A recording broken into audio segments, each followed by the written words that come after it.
can start. Good morning, everyone. Ladies and gentlemen, let me welcome you to this session on building climate resilience to hydroclimatic events. It is a session co-organized by the Global Water Partnership, the World Meteorological Organization, UNCCD, and two joint programs by the World Meteorological Organizations and Global Water Partnership that are called the Integrated Drought Management Program and the associated program on flood management. Why we are talking about flood management and drought management at the same time? Well, I hope you'll find out in the session today. The goal of the session is to think about drought resilience and flood resilience, not to think about drought resilience and flood resilience separately, but an integrated way. And it is not a coincidence that we have our session today on the Resilience Day of this COP16. So let me welcome you all, and let me also briefly present our speakers today. The first speaker is Laurent Chartres-Tremblay-Lavec, who is the IWRM and Knowledge Management Specialist with the Global Water Partnership. Laurent will talk about the concept of resilience. He'll dive deep into what resilience is and how, and let's see together how we can build resilience for flood and drought management. Our next speaker will be Suyu Liu, who is Associated Program Officer with the UNCCD. Suyu will talk about the integrated approach to water and drought management and the communities of learning and practice on drought management. Our third speaker is Sebastian Gray, who is a scientific officer of the World Meteorological Organization, who would be linking drought resilience to flood management. And our fourth speaker is Nakul Prashad, a project officer of WMO, who would share some insights from the associated program on flood management. So let me welcome first to the stage Laurent Chartres-Tremblay-Lavec. Laurent, over to you.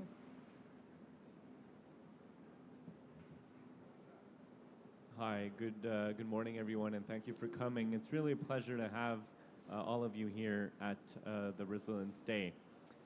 So let me just try to go to the next slide. So what I'll be talking about now is a bit unpacking the meaning of resilience and what resilience means in the context of integrated disaster management.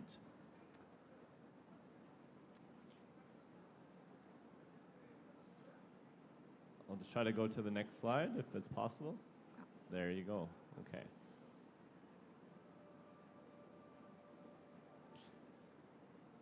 All right.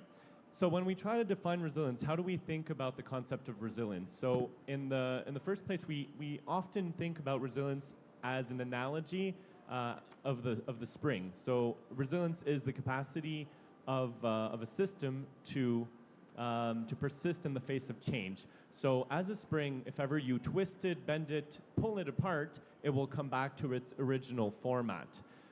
The idea of resilience is to be able to absorb disturbances and to keep the same function, structure, and identity.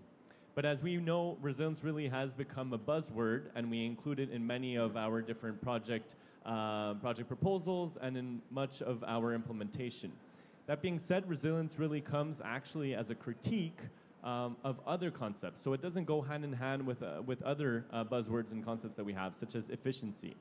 So think about, for example, a power plant, a nuclear power plant. What you want is not necessarily an efficient power plant, but you would want a resilient power plant. Insofar as what you want is for the power plant to be able to sustain different hits, different hazards that are coming to it, and you have multiple systems that are protecting, safety systems that are protecting it from collapsing. So that's just okay. Next slide, please. Right.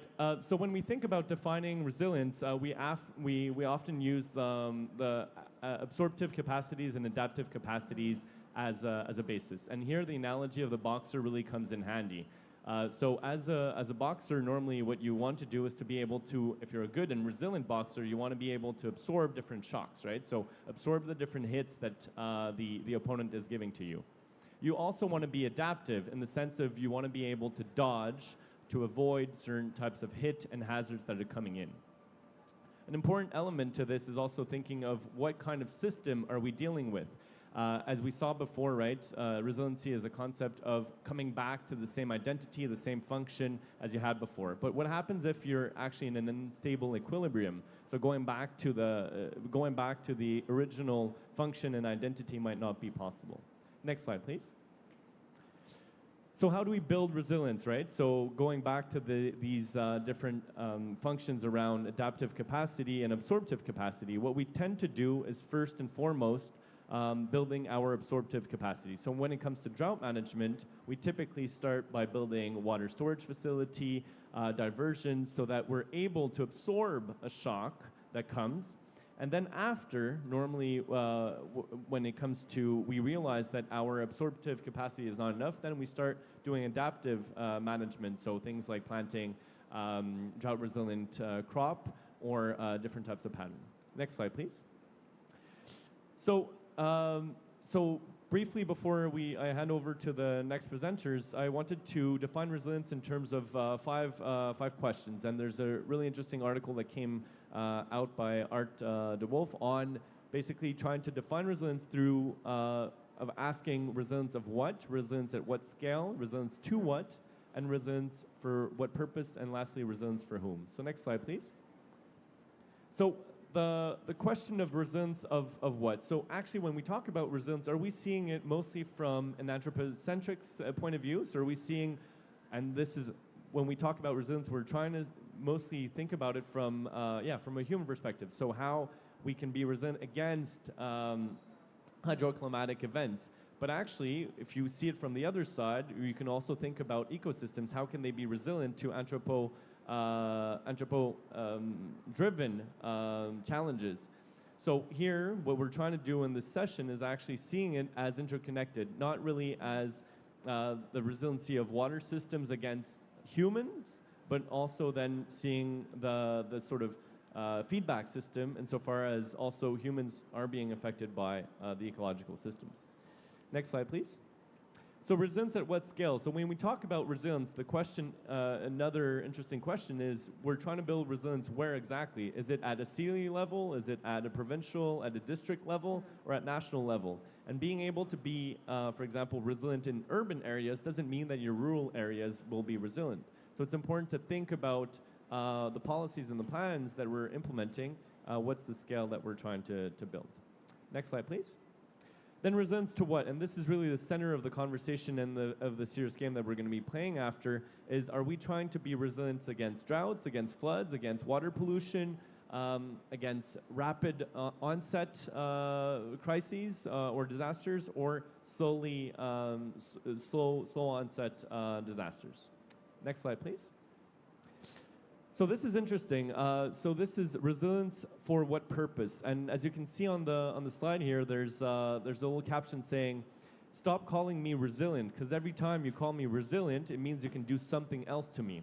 Oftentimes, when we start building community resiliency, for example, we often also maybe legitimize the fact that we call certain communities, oh, they're resilient against floods or they're resilient against drought, as a way of non-interventionism, of saying, well, you know, we don't need to act here as they are so-called resilient. So we also need to be careful about how we label certain communities resilient. Next. So speaking of which, resilience of whom? So as you can see here on the slide, when we build resiliency for certain types of people, it might come to the expense of resiliency for other types of communities. In the case of flood management, for example, when you're building dikes on a specific area, you're actually maybe increasing flood vulnerability to other communities. And same for drought management. If you're building water storage in one area, that might mean that the diversion might negatively affect other communities. And last and final slide, please. Yep. Then I'll pass on. Yep. Back to you, Gergana. Thank you very much, Laurent. I think now we know, Laurent presented a very comprehensive overview of what resilience is, and I really picked on the interconnectivity there. So our next speaker, Suyu Liu, who is the Associate Program Officer of UNCCD, will talk about the integrated approach to water and drought management. And also he'll talk about something that's called communities of learning and practice. Suyu, over to you. Okay, thank you very much. Well, I would like to say, in terms of drought management and drought and water integrated management, we are not alone and don't put ourselves alone. Instead, we are in a community and we want to work together with each other because it's better to be together. So that's why today I will briefly introduce the UNCCD Community of Learning and Practice, or the CLPs, on drought management. Next slide, please. So, firstly, I would like to highlight a few things. Actually, the reason is not coming drop directly from the heaven. It's coming from the gaps we have. We have a number of gaps and limitations. Especially, we have the cross-border or between countries gaps. For example, Afghanistan have, in the past few years, have done a number of drought policies, before 2021. But the neighboring country, Pakistan, have very limited knowledge about what are those policies, how it goes, and what can it benefit for Pakistan, and what should Pakistan learn from it or avoid from it. Similarly, there are cross-ministry gaps, even within the one country. Ministry of Environment may say, I know how to keep the temperature better, but I don't have enough budget. The central bank may have the budget, but the central bank says, I know how to set interest rate to control inflation, but I don't know how to control the climate changes. Further to the cross-disciplinary gap, I show an example. Some experts with strong science background once touched the grass or touched the land, says, oh, the land is too dry, means there's a very big drought problems and the land degradation here. But how to, using a policy perspective to solve this, I don't know. I only know how to use chemistry or physics in the lab to reduce this problem. So this kind of problems calls for a more integrated approach and interdisciplinary approach to join us together and let's stay together. Okay, next page, please. Okay, so for that, UNCCD in the previous COP has a very clear decision to fulfill the request of the Secretariat and subject to GM to boost the community of learning and practice to pursue a more integrated and interactive approach. Okay, next page, please. I move to next page. Okay, yes. So that's why, what are the UNCCD community of learning and practice? I would first like to say, it's a professional platform or community. It's not only like for fun or like a pure Facebook for people to dialogue with each other, but people are expected to exchange drought-related ideas through integrated approaches like drought, water, and floods. Secondly, it develops a sense of a community to make sure people do not stand alone and instead is better together. Thirdly, it's more focused on the drought and the related issues through integrated perspective. And I would like to say it's more like a drought professional version of Facebook or LinkedIn. And it boosts more cross-disciplinary and integrated perspectives, thinking about drought, but not only drought. It relates to a number of other issues. Next page. Next slide. Okay.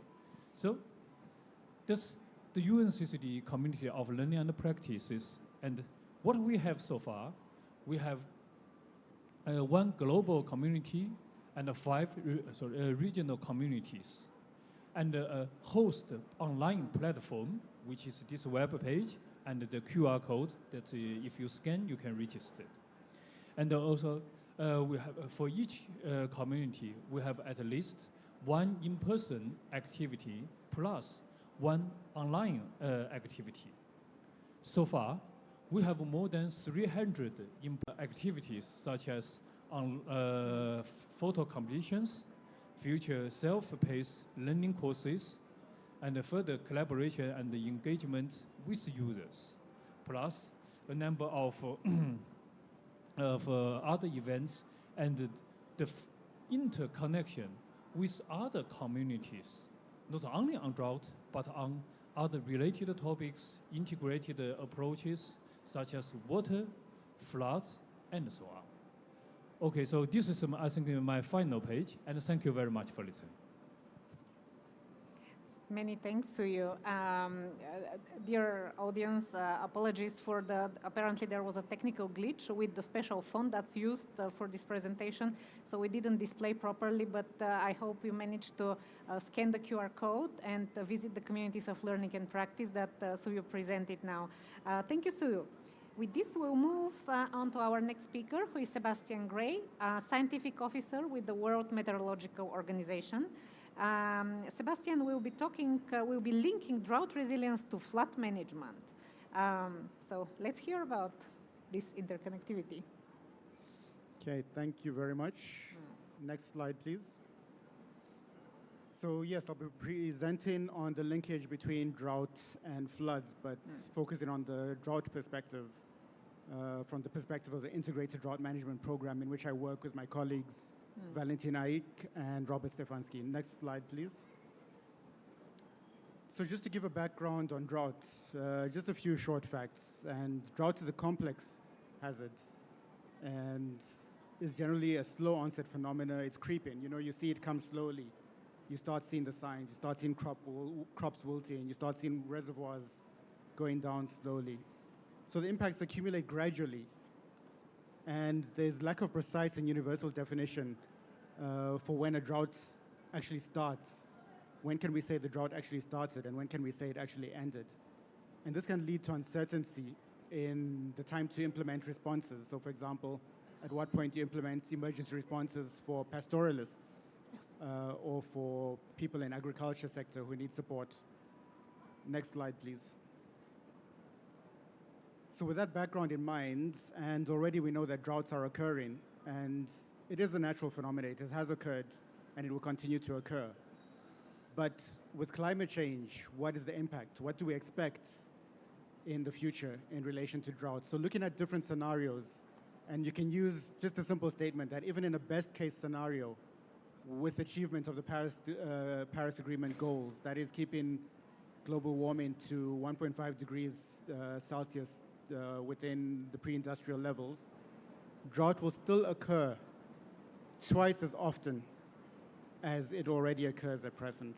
So that's already a major threat. We expect drought frequency to increase. And with reduced mitigation of climate change, you can see 1.5 degrees Celsius, droughts occur twice as often. But at a 4 degrees Celsius increase in global warming, we see droughts occurring 4 times more often. So this is a real threat. Oh, I did not press anything. Not sure what happened. Next slide. And the next one. So just looking at the management perspective, and just to give a touch on how some aspects of land management or land use can help reduce the impacts of drought or the occurrence. So this is an example of forestation. So the question is basically, what is the effect of land use change on precipitation? And one of the options that can be used is forestation or reforestation. So here you can see an example where under a certain climate change scenario, RCP 4.5, you can see that precipitation is expected to reduce gradually. This is in Europe, drastically in parts of Europe. But if you look at forestation without climate change, just looking at enhancing the natural resource base, you can see that possibly with forestation, there could be increases in precipitation. But if you combine the two, so looking at climate change and forestation, you can see that there's some mitigating effects of forestry. So it reduces the impacts of the dryness that occurs.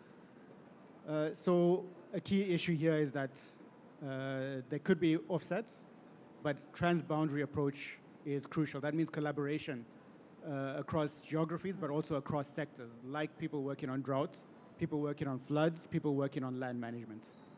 Next slide, please.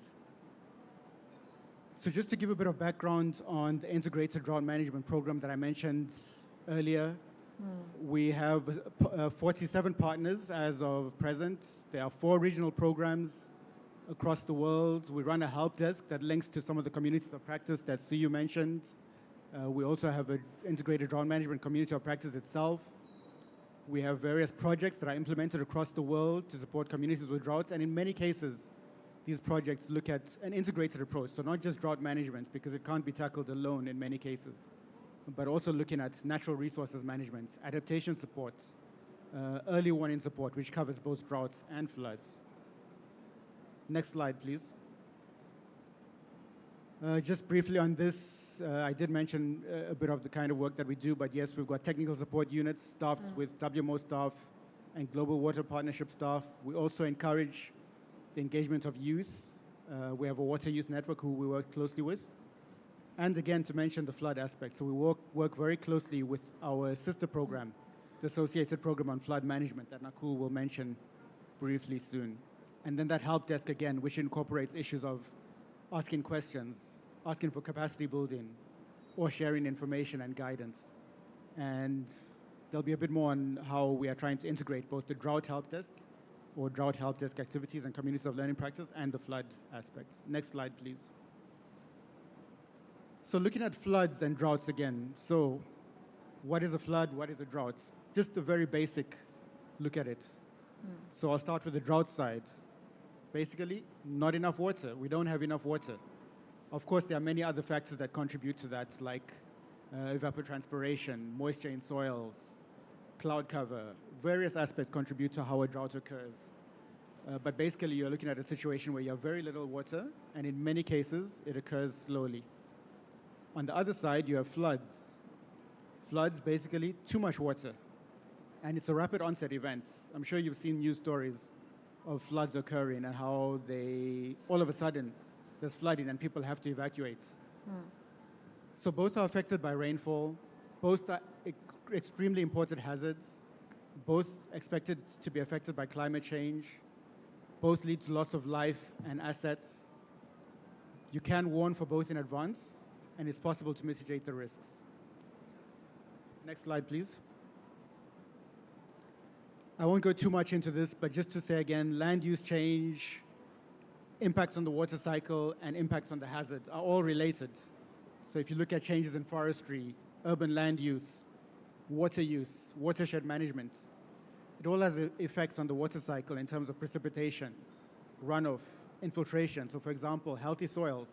What do healthy soils mean? They mean good agriculture. They also mean good infiltration. They mean better absorption of water for storage of water for crops, but they also help mitigate floods. So these factors all have an impact on floods and also on droughts. And this is why we need to deal with droughts and floods together. Next slide, please. Again, another example, just looking at an integrated system. So you mentioned geographies, working across sectors, working across boundaries, and also the same for we're looking at droughts and floods. You have shared water resources, you have shared natural resources. So, for example, taking care of mangroves, taking care of soils, taking care of wetlands. How do those impact on resilience to droughts? How do those impact on the occurrence of floods or resilience to floods? Barriers and buffer zones, planning. So land use planning is very key, and the way we take care of the environment. Next slide, please. This is just an example of monitoring for both floods and droughts. And just to look at, when you look at early warning services, you get information on hydrology, you get information on climate, you get information early warning on weather from the meteorological agencies. You have your disaster risk reduction agencies who are working to incorporate this and use it to support the same communities in which floods and droughts occur. So it's all integrated, and that's the point of this and why we need to work together. And this is an example of a project that WMO and GWP worked on called the Volta project. And this is the system called the Volta Alarm that integrates these aspects. Next slide, please. I won't talk more about Volta, but again, just an integrated approach to floods and droughts. Next slide, please. And again, please visit our help desk where you can ask questions, find information, and connect on issues of both droughts and floods. Thank you very much. Many thanks, Sebastian. We can see the integrated approach to flood and drought can work. Thank you very much for these examples. So with this, we'll move to our last speaker for today, who is Nakul Prasad, Project Officer with the WMO, who would introduce the Associated Program for Flood Management. Nakul, the floor is yours. Thanks, Gergana. Unfortunately, I don't have a presentation to show, but I'm happy to speak a bit about the sister program, which is the sister program to the Integrated Drought Management Program that my colleague Sebastian mentioned about. So the Associated Program on Flood Management started about 20 years back. It was based on the concept of integrated flood management, which is basically looking at how can we minimize the losses by floods, but also maximizing the benefit of using the floodplains. So this was the approach that was developed. And so using APFM, we've been able to support a lot of members. You've already heard from Sebastian some of the projects that we are looking at. Unlike droughts, floods are rapid onset events where we look at heavy precipitation as one of the main factors. But with this integrated flood management approach, do we think that we've helped improve our practices? Yes, to quite some extent, but there's another factor that's impacting it, the changing climate. So with the changing climate, as you can see, we have varying precipitation patterns. So still there's a lot of work that we have to do in terms of preparing our decision makers, preparing our communities to mitigate the impacts of floods. So just having technical solutions is not enough. The approach of APFM is also to look at how we can empower the last mile, the communities and the users. So the core of APFM, the Associated Program on Flood Management, is what we call the support-based partners. So we have over 30 plus partners who represent international organizations, research institutes, private sector partners, and several other agencies who come together with the common goal of helping members to improve their capacities to better address challenges related to floods. So we have set up this help desk where members can reach out to us. So similar to the drought help desk, we have one for the flood management as well, where members, government agencies can request support for capacity building, for setting up any projects, for setting up any tools or systems that are needed to mitigate flood impacts. And we provide long-term support, not just for projects, but also beyond the projects through these help desks. And besides having the help desk, we also have a lot of guidance material. Of course, you heard about the community of practice, which my colleague from UNCCD mentioned about. We also have a similar community of practice for flood management, where we have models and platforms which are freely available and can be accessed by the members if they want to set up any flood forecasting system. So this addresses different aspects of the different stakeholders, for warning, for civil protection agencies who want to send out warnings to the end users, for flood forecasting and mapping, and also for guiding measures for policy and decision makers. So there are a lot of guidance materials that are available for different stakeholders that they can use to address flood management challenges. Then just going to my final point, which is about the approach of integrating both flood and drought, which Sebastian mentioned about. So right now we are in the process of combining the help desks to have a joint help desk on water resources management, because we see that both land and water are interrelated and interconnected. I don't think we can separate the two. So we are trying to build on some of the great work that we have through our colleagues from GWP and UNCCD on doing similar work for drought on the community of practice. So we are also developing a community of practice for water resources assessment and management. So we hope to share that once that's available for our members to take advantage of. Thank you, Gargana. Thank you, Nako. I think we are all looking forward to this, and it's actually great to see all our organizations working together towards a more integrated approach to both droughts and floods. Before we go to the Q&A section of this session today, let me also ask my colleague Laurent Charles to present something very interesting that's called the Hydro Extreme game. So if I can ask the tech support to bring back the slides. Yes. Hi. So yes, as the session is entitled today, Building Resiliency to Flood and Drought Management, we've developed a serious game on how to build resilience against hydro extremes. So if you can move to the next slide, please. I'll just explain briefly about the game and what it is. So the game is a scenario-based game where the members of the participants are being brought together in different tables. These represent different village assemblies. Every time a village assembly is given an amount of coins that they can use in order to buy water management cards.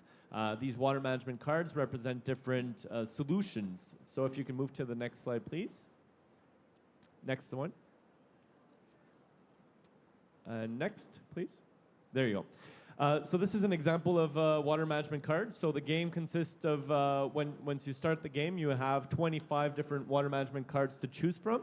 Each of them have a specific cost, and each of them also have a specific flood protection factor and a drought protection factor. What we have is a wheel of disasters. So on every single round, what happens is either floods, droughts, or floods or droughts. As we know, they happen in more and more, they co-occur, or they happen as compounded events. So the game consists of 4 different rounds. So every time a village assembly is handed over a certain amount of coins, at the beginning of the game, 3 coins, and then they look through the different water management cards that are available to them. They purchase them, and based on that, they can protect themselves. If ever a village is unprotected, what happens is that, let's say we roll another dice, which is called the disaster dice, and that dice is 1 to 6, and then would tell us the amount of houses that a village would lose if there are unprotected. So in this case, for example, if we roll the wheel of disasters, it happens on floods and droughts, and we get a dice of 6. If the community only bought this large multi-purpose dam, they would lose 2 houses because they're protected for floods by 2, and they would lose 3 houses because they're not protected for droughts, or they're only protected at a level of 3. So we are happy to take Q&A now, and also if ever any of you are interested in either knowing how to play the game, we have the documents here with us, and we're happy to provide you more information on this game. Thanks. Thank you. Thank you all for staying with us, and the floor is open for any questions. I see on the timer we have a couple of minutes left, so if there are any questions to any of our speakers, please raise your hand.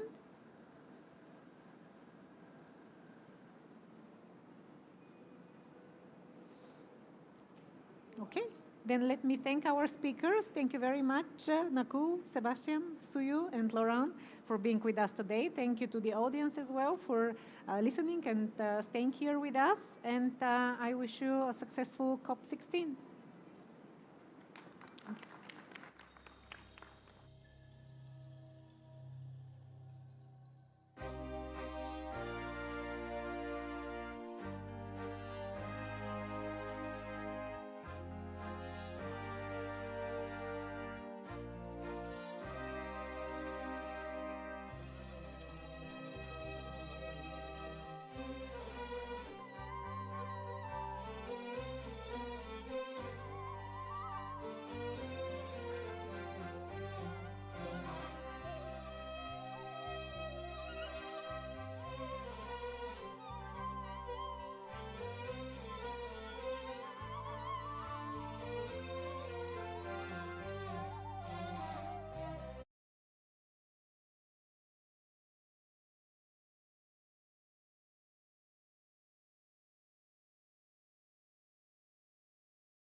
All right.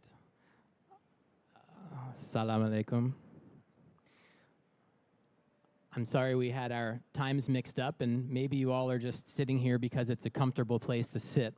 But I will try to spend some time to enlighten you about some of the work that that I've been doing to spread the word of this wonderful land restoration, land transformation. So I'm going to be talking about how to communicate, right? The communication blind spot. There are so many people here that are doing really excellent work, amazing work, and we see it here in this conference, yet do people of the world know? Do they understand the scale and the scope of what's happening here in these land restoration projects? So we're going to talk about building the new narratives for transformative action and public support. So the essential question is, how do we reach people? How do we reach and inspire the public about land restoration, right? Because right now, there is a war going on for people's attention, right? How many people here spend some time of their day scrolling through social media, right?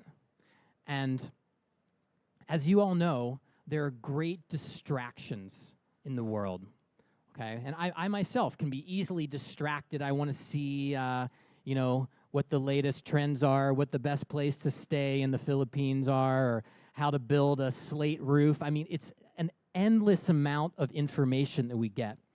And this image you see right here, this is an image of a land restoration project in Chad. On the lower corner there, we can see the forest, right, coming through. And in the upper part of this image, we see a degraded landscape. Now, I believe that this image is actually a metaphor for the human mind, right? And the information that we take in. So on one hand, we have positive action, we have land restoration, we have good, wholesome information. On the other end, we have distractions, we have consumerism, or things that are on the destructive path of the world, right? And so I'm going to give you, in this presentation, I'm going to give you some tools for how we can take human attention and we can bring it closer to this restoration and away from the degraded landscapes of our minds, right? Who am I? I am an instructor at Oregon State University in the United States since 2009. I'm the founder of the largest online continuing education program within the university, which is the largest permaculture education platform in the world. How many people here have heard the word permaculture before? Permaculture is a sustainable land design system. And many people around the globe are using this system to restore degraded landscapes. And so my journey of doing online education led me to creating public education. And so I'm actually the founder of the largest permaculture YouTube channel on the planet as well. Now, what does that actually mean, right? Well, we had to turn these presentations in a couple weeks ago, so the numbers have actually changed significantly, even in a couple weeks. So my channel has gotten over, at this point, 66 million views towards this permaculture land restoration, which translates to, actually now it's gone from 4 million to 4.2 million hours of time watched. 4.2 million hours of human attention that I've been able to focus on permaculture and land restoration. And so when we think about what does 4 million hours actually translate to? 4 million hours is actually 456 years or at this point we're at 4.2 million, we're at 477 years of attention that I have been able to capture and put towards people learning about land restoration. So that's really why I'm here talking to you, because I have a few little tricks, and I would call the special sauce to share with you of how you can actually get people's attention on the good work that you're doing, right? Now, I've been working with the World Food Program, the United Nations World Food Program. We have a booth right over there. And I went to Senegal and produced this video here. It's called How the UN is Holding Back the Sahara Desert. And this video is about the good work of the World Food Program with the villagers, the government of Senegal. And this video actually went viral. It's a real outlier video compared to what I produced. And it's had, at this point, 15.5 million views, which translates to about 93 years of time. So when we think about this battle for attention, right, and how that can actually help and assist land restoration, if we can get the will of the people to support land restoration, having almost 100 years of attention on these land restoration projects really has an impact on building the public support for these projects, okay? Now, we put that project out, we put that video out, and it went really viral. We had those millions of views. But the World Food Program said to me, they were like, you know, this project is actually comparatively small and very young compared to our much larger and extensive projects in the countries of Niger and Chad. So just this last August and September, the World Food Program invited me to Niger and Chad to come and really document some of the larger scale projects. And so we created this second video that shows the progression of these land restoration projects, and we called it Inside Africa's Food Forest Mega Project. And this video we released a little bit under a month ago. We've already had just about 2 million views on this video. And it's really gone very far. The World Food Program is actually using this media in order to help support their fundraising efforts and help support their public image. So these videos are already becoming a tool for this land restoration work. And I am going to actually screen this video for you. This video has some of the highest retention rates of any video that I've done, and we've been following some of the best practices of some of the most successful social media producers in the world. So we have sprinkled a trail of breadcrumbs throughout this video to get people to maintain their interest. And so what I'm going to do in this presentation, we don't have a long time, but this is actually a 14-minute long video, right? And I'm going to see if I can hold your attention for all 14 minutes. I'm going to show you this video, and then I'm going to go through and I'm going to explain to you the best practices for holding audience retention and capturing people's clicks and their attention on the project. And then, so watch this video, and then I will explain to you in detail what the different methods we used to actually produce and hold people's attentions with this viral video. So roll the video, please. Welcome to one of the largest scale land restoration projects on the planet. Before this work, people relied on food aid just to survive. But 10 years ago, a vast barren wasteland began to transform, and now 500,000 people are feeding themselves from this land. So could this work be the key to ending hunger in Africa and beyond? Let's find out. I'm traveling in the Sahel of Africa with the largest humanitarian agency on Earth, the United Nations World Food Program, the first responders to hunger in war zones and disasters. But what I came here to see is the mind-blowing work they're doing to actually solve hunger by fixing the underlying problem. Because when soils blow away and the land desertifies, people can't feed themselves. But what I'm witnessing here is the repair of soils and water across Africa at a scale that I never imagined possible. This is Africa's Great Green Wall, where a massive strip of trees is being planted across the continent to hold back the Sahara Desert. But the thing is, these places I went to are not places that just anyone can visit. Access is tightly controlled. But the WFP works wherever there's hunger in the world. So they invited me along on this mission to tell this critical story that almost no one knows about. And in this 4-part series, I'm explaining the details of some of the most important work of our time. We are here in Niger, Africa, known as Niger. In this nearly 5-square-mile block of land restoration, 5 different villages planted about 100,000 trees, put in about 20 tons of grass seed, and we can see the land is starting to come back to life. But will the plants survive? The key is to make sure they get enough water. But that's not easy to do in a desert because this region has what's called the drought flood cycle. We have 9 dry months. The land becomes parched, and when the rains finally do come, the rain can't soak in, and it rushes down and it creates flooding in lowlands. But in the Sahel, we find an age-old water harvesting structure called the half moon. This simple structure has all of this capacity to store this water and hold this water until the water soaks down into the ground.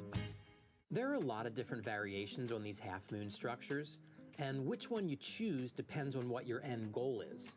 Are you creating a forest, or a grassland, or a millet growing area? And how well do the soils hold or drain water?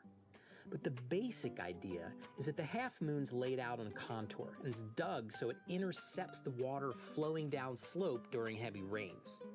There are deep pits dug inside and outside of the half-moon called zai pits, which collect organic matter that blows or flows into the pits, and ultimately they allow for the deep soakage of rainwater into the ground. Oftentimes a tree is planted, as well as grasses and other seeds that germinate with the rains. Birds and wind bring in more seeds, and the half-moon becomes a concentration point for water, nutrients, plants, and animals. The ecosystem grows and life returns. It's astoundingly simple, but how does it work in practice? This site is just 1 year old, and this site is the same design, but 8 years old. We've got the rows of half moons with the trees planted in them, and now the trees are growing up. They're beginning to form a canopy over the ground. We see the grasses, we see the ground covered, and even now, we have water in these half moons. So here you see this half moon. This is still the water. At this stage, still harvesting a lot of water. We have different local species and a lot of grasses. It's good animal feed. This shade, this temperature, you already have 5 to 8 degrees less compared to the places that are without treatment. This is one of the best ways to improve food security because at the end of the day, this is a food basket in the making, but also nourish the land that nourishes people. You must be wondering just how this restoration creates food. You see, when land's restored, it produces the grasses that feed livestock, which means people have milk to drink and meat to eat.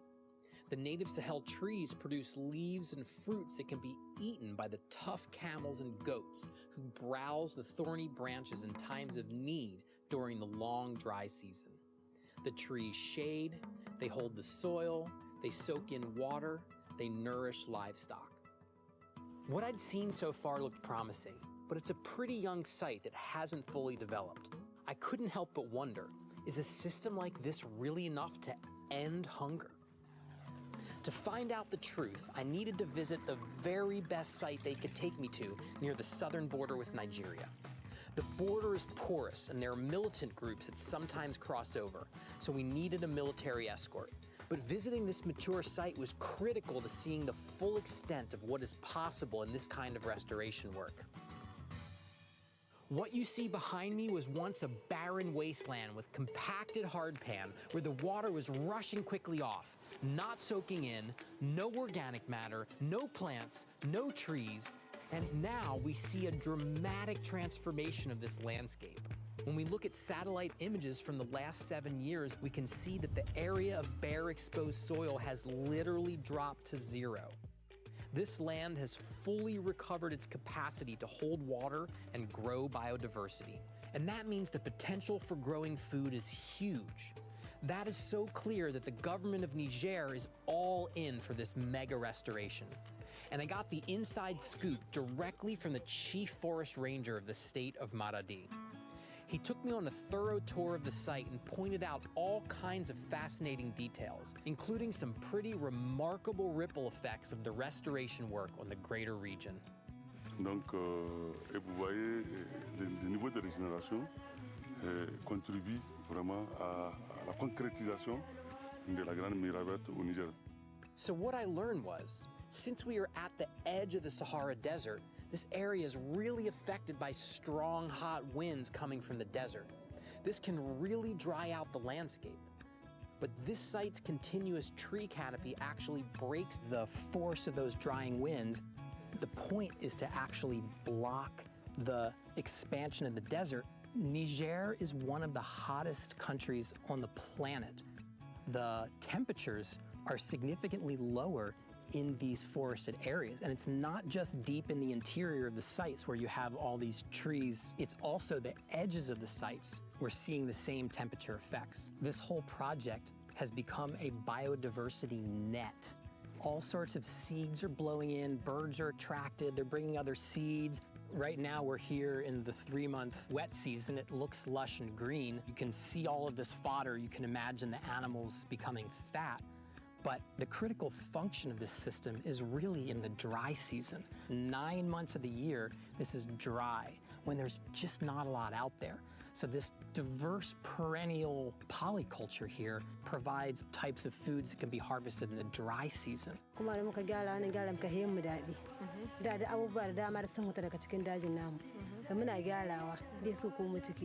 There are different yields that grow here, even during the dry season.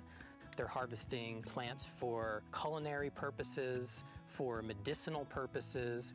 We think of the Great Green Wall as stopping the expansion of the Sahara Desert, but it's actually so much more than that.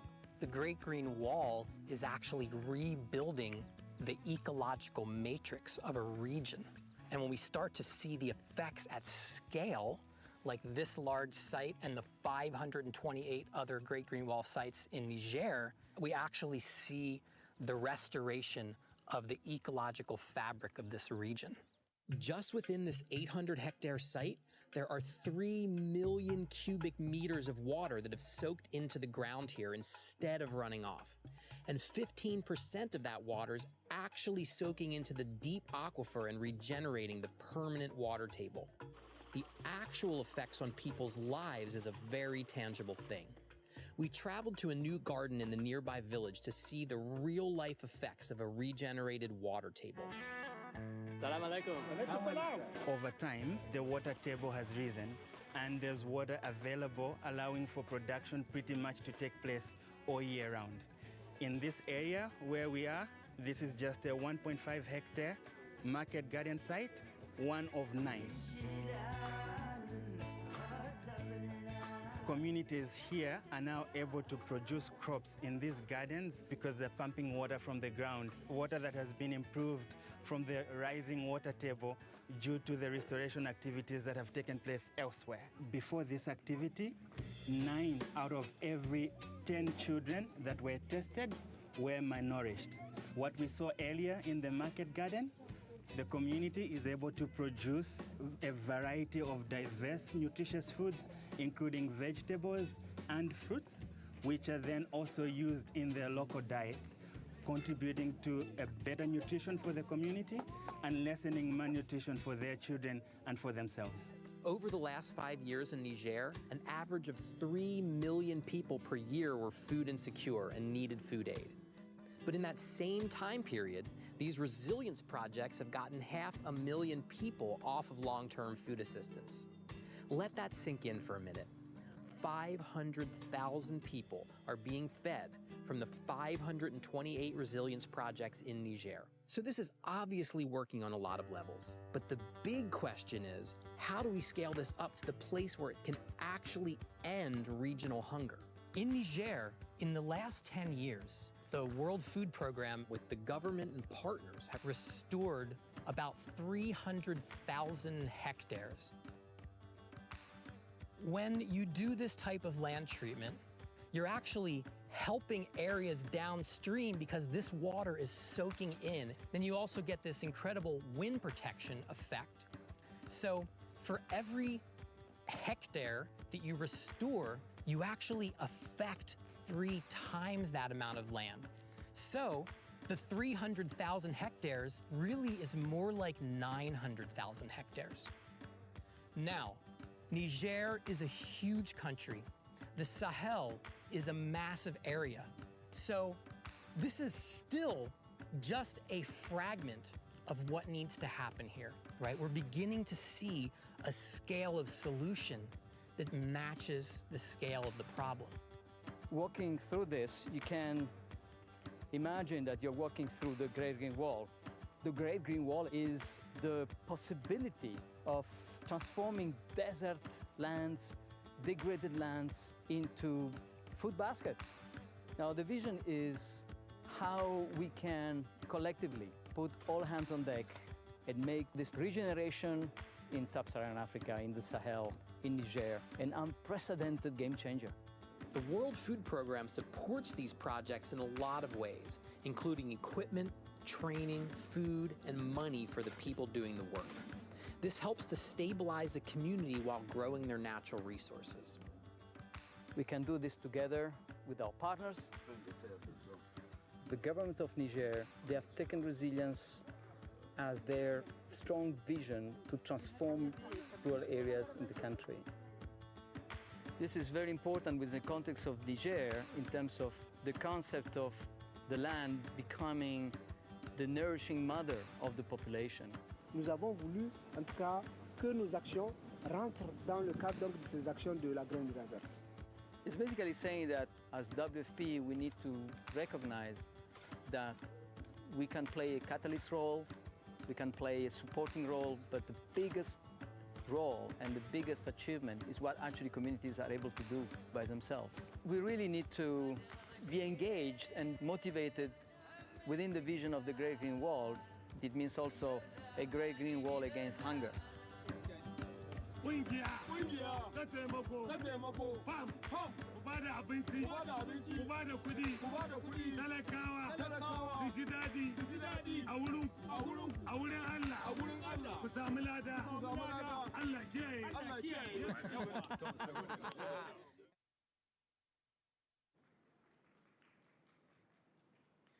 Thank you. All right, it's actually very pleasurable for me to see that on the big screen, because we put a lot of effort into the visuals. Hundreds of hours go into these productions, the travel, the filming, all of the editing and everything like that. So, oops, there we go. So now the question is, how did we, what are the tricks that we use to actually capture people's attention in these social media video projects? Now, one thing to understand is that a documentary film is a completely different animal than a film that's designed for social media. Because in a documentary film, when you're creating a film like that, you're expecting that a person's going to sit down. You can start real slow. You can have this slow build-up, music, emotional. You can have words show up real slowly and everything like that. But when you are, involved in the war for people's attention through social media, you have to really have a completely different type of tactic in order to capture their attention. So I'm going to go through the 5 different elements that I've developed here, learned to capture people's attention and to keep people's attention in the social media realm. So the first one is authenticity. Then we're going to look at high-level artistry. Then we're going to look at age-old storytelling techniques. Then we're going to talk about retention hacking. And then we're going to talk about simple and straightforward language and visuals. So first off, let's talk about authenticity. Authenticity in media is the new currency, okay? People can read something that's fake or greenwash or AI produced almost instantaneously. So myself personally, when I'm looking through, and I like to go on YouTube, when I'm looking at a video, one of the first things I try to distinguish in the first few seconds is this an AI-generated video, or is this a real person made this video? Does anybody else do that? Try to figure out if something's AI right off the bat? And it's getting trickier and trickier. So creating something that has an authenticity is critical to really touching people in their heart, right?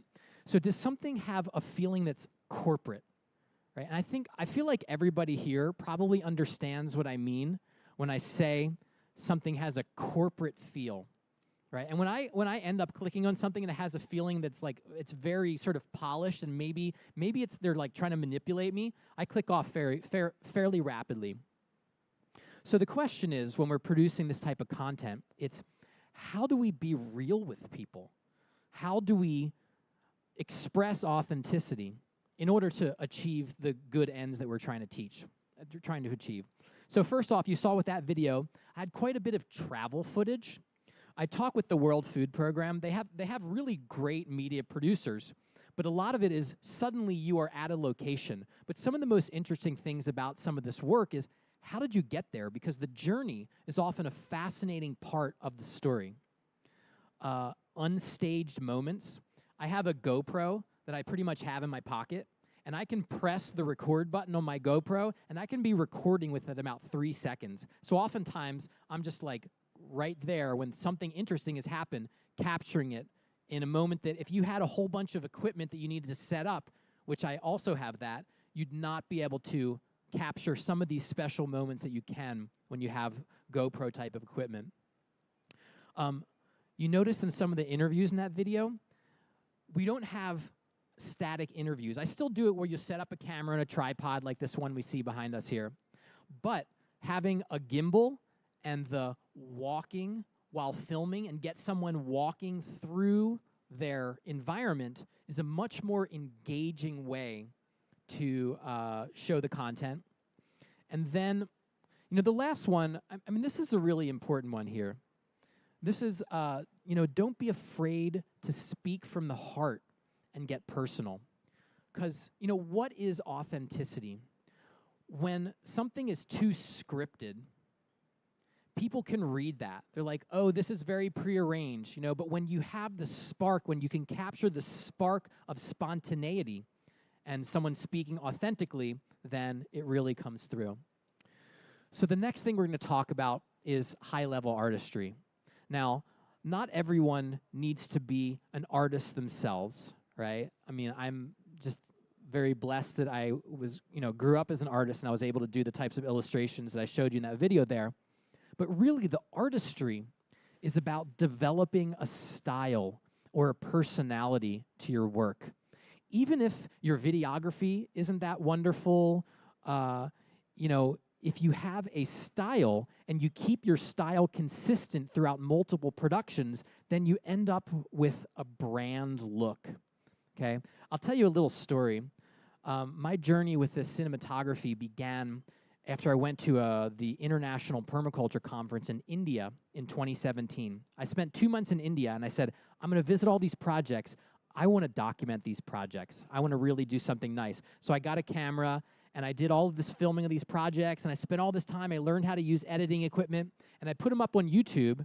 And then I started to read the comments, and they were sort of like, Hey, have you ever heard of color correction?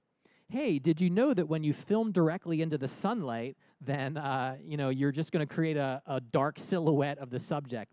And I realized that I didn't know anything about cinematography and about filming. And that sort of started my journey in 2017 to learn how to do this. And so really getting some skills or hiring someone for your does anybody here in the audience have like an organization that would benefit from having good media production? Okay. So, either having someone trained in your organization or hiring someone is a really good part to also developing attractive graphics as well. So you saw some of the graphics I showed you that were this digital animations of these satellite maps, right? I think personally that they were pretty slick. I used a service called Fiverr, which is on the internet, where people from all over the world are available for graphic design production. We paid a very low amount of money to someone, relative to the US budget. Someone in Armenia did those graphics for very affordable. So there's really a lot of access to doing very nice graphics. So the next piece that I use is practicing age-old storytelling. And when you have age-old storytelling, you're creating a story arc. That's the terminology used. You have a beginning. You're taking people on a journey, and you have a conclusion, right? Just like any storytelling that would captivate your attention.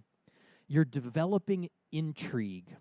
Now, there are 3 different tactics that have been identified, psychological tactics to holding people's attention. The one that I like to use is intrigue, creating wonder, having people really interested to learn more. The other ones I don't like to use, but I'll tell you them anyway. One of them is fear, right? You can really capture and maintain people's attention using fear. Another one is personal gain. You can get rich if you do this particular thing. So there's gain, there's fear, and there's intrigue. And so I like to sprinkle intrigue throughout the presentation, throughout the production, introducing characters and having a little bit where you're interested in those characters and expressing those characters' personalities and really giving the viewers a reason to stick around, right? Because again, the types of videos that I just showed you and that I produce, we are in the realm where, the clicking realm, where people can just click on and click off so rapidly. So we need to give them a reason to stick around throughout the production, right? And this brings us to retention hacking. How do we maintain people's attention throughout a production? So you have 3 seconds. That is all you've got at the beginning of your video to give your hook, right? To make it where someone is developing intrigue in that first 3 seconds. And it's very sad, actually. And I would say for the young people who are mostly on TikTok, that 3 seconds, it might be closer to a second and a quarter, a second and a half. That's how long you have to capture people's attention, right? So you'll notice in the video that I showed you, there's fairly rapid change of pacing, right? That's important because we are dealing with degraded attention spans. Dynamic variation. So you notice we varied the music, we varied the visuals to try to cater to that very short attention span that needs something new rapidly. And then the other thing you'll notice that we sprinkled in the production are unanswered questions, right? Could this presentation that you're watching right now change your life and make you into a more effective media producer, right? I just sprinkled a little unanswered question there to keep you here for the next 11 minutes and 48 seconds, right? So we did that in the video production there. Could this end hunger in Africa and beyond, right? And then, of course, when we're working in the YouTube realm, we've got the title and the thumbnail. And people that are successful creators and are really holding people's attention, capturing people's attention, are putting a huge amount of effort into creating that thumbnail and that title, right? And a disproportionate amount. So that's very important as well. The last thing I want to mention is simple and straightforward. When I'm doing this video production, I am treating the audience as if you are basically a 13-year-old. That's about the age of simplicity that I want to express the message as. Now, in the industry of nonprofits, and I'm working with the World Food Program, and I'm in the permaculture movement, right? The amount of industry jargon, stuff that the common person just doesn't understand. And when I see a lot of videos, a lot of media that's produced by nonprofits, by the UN, there is so much, there's so much jargon and words that are only understood by industry insiders. And so I really encourage people to get rid of the jargon entirely and talk to a young person in your mind. And then you notice that we did a lot of punctuation with text on screen.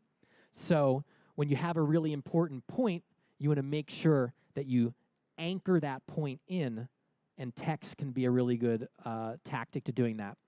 Summarizing and repeating important points, right?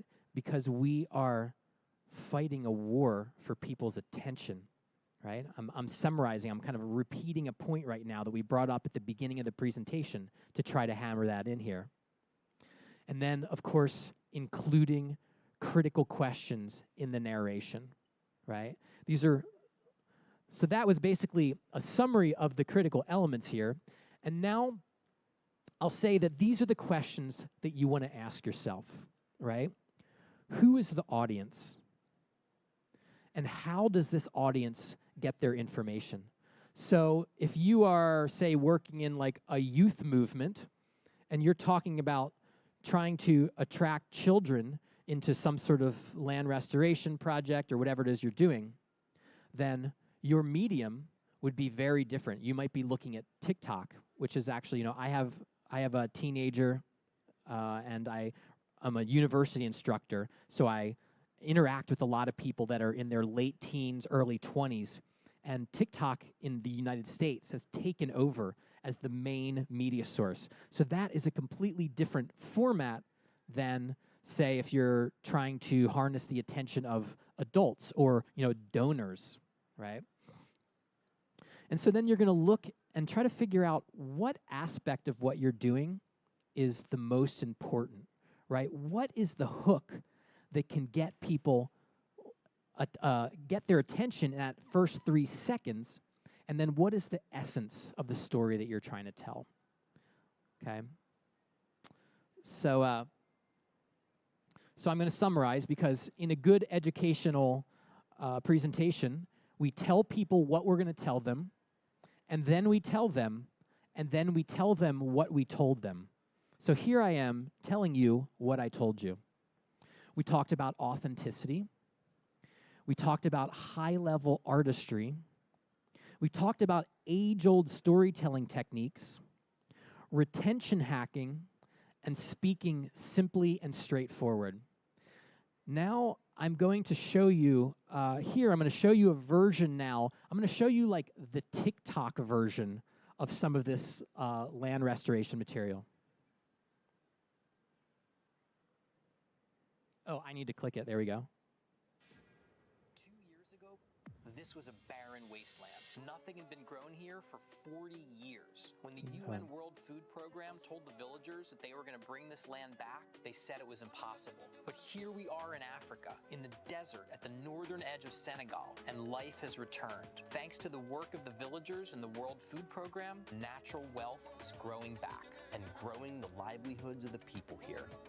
This project was really interesting because the World Food Program wanted to demonstrate how you could take the most devastated areas and turn them back into resilient food-producing locations. And they specifically placed their project on a very degraded landscape that had been taken down to bare, compacted earth. So the work of the WFP is solving this problem directly here on the ground with the Great Green Wall of Africa.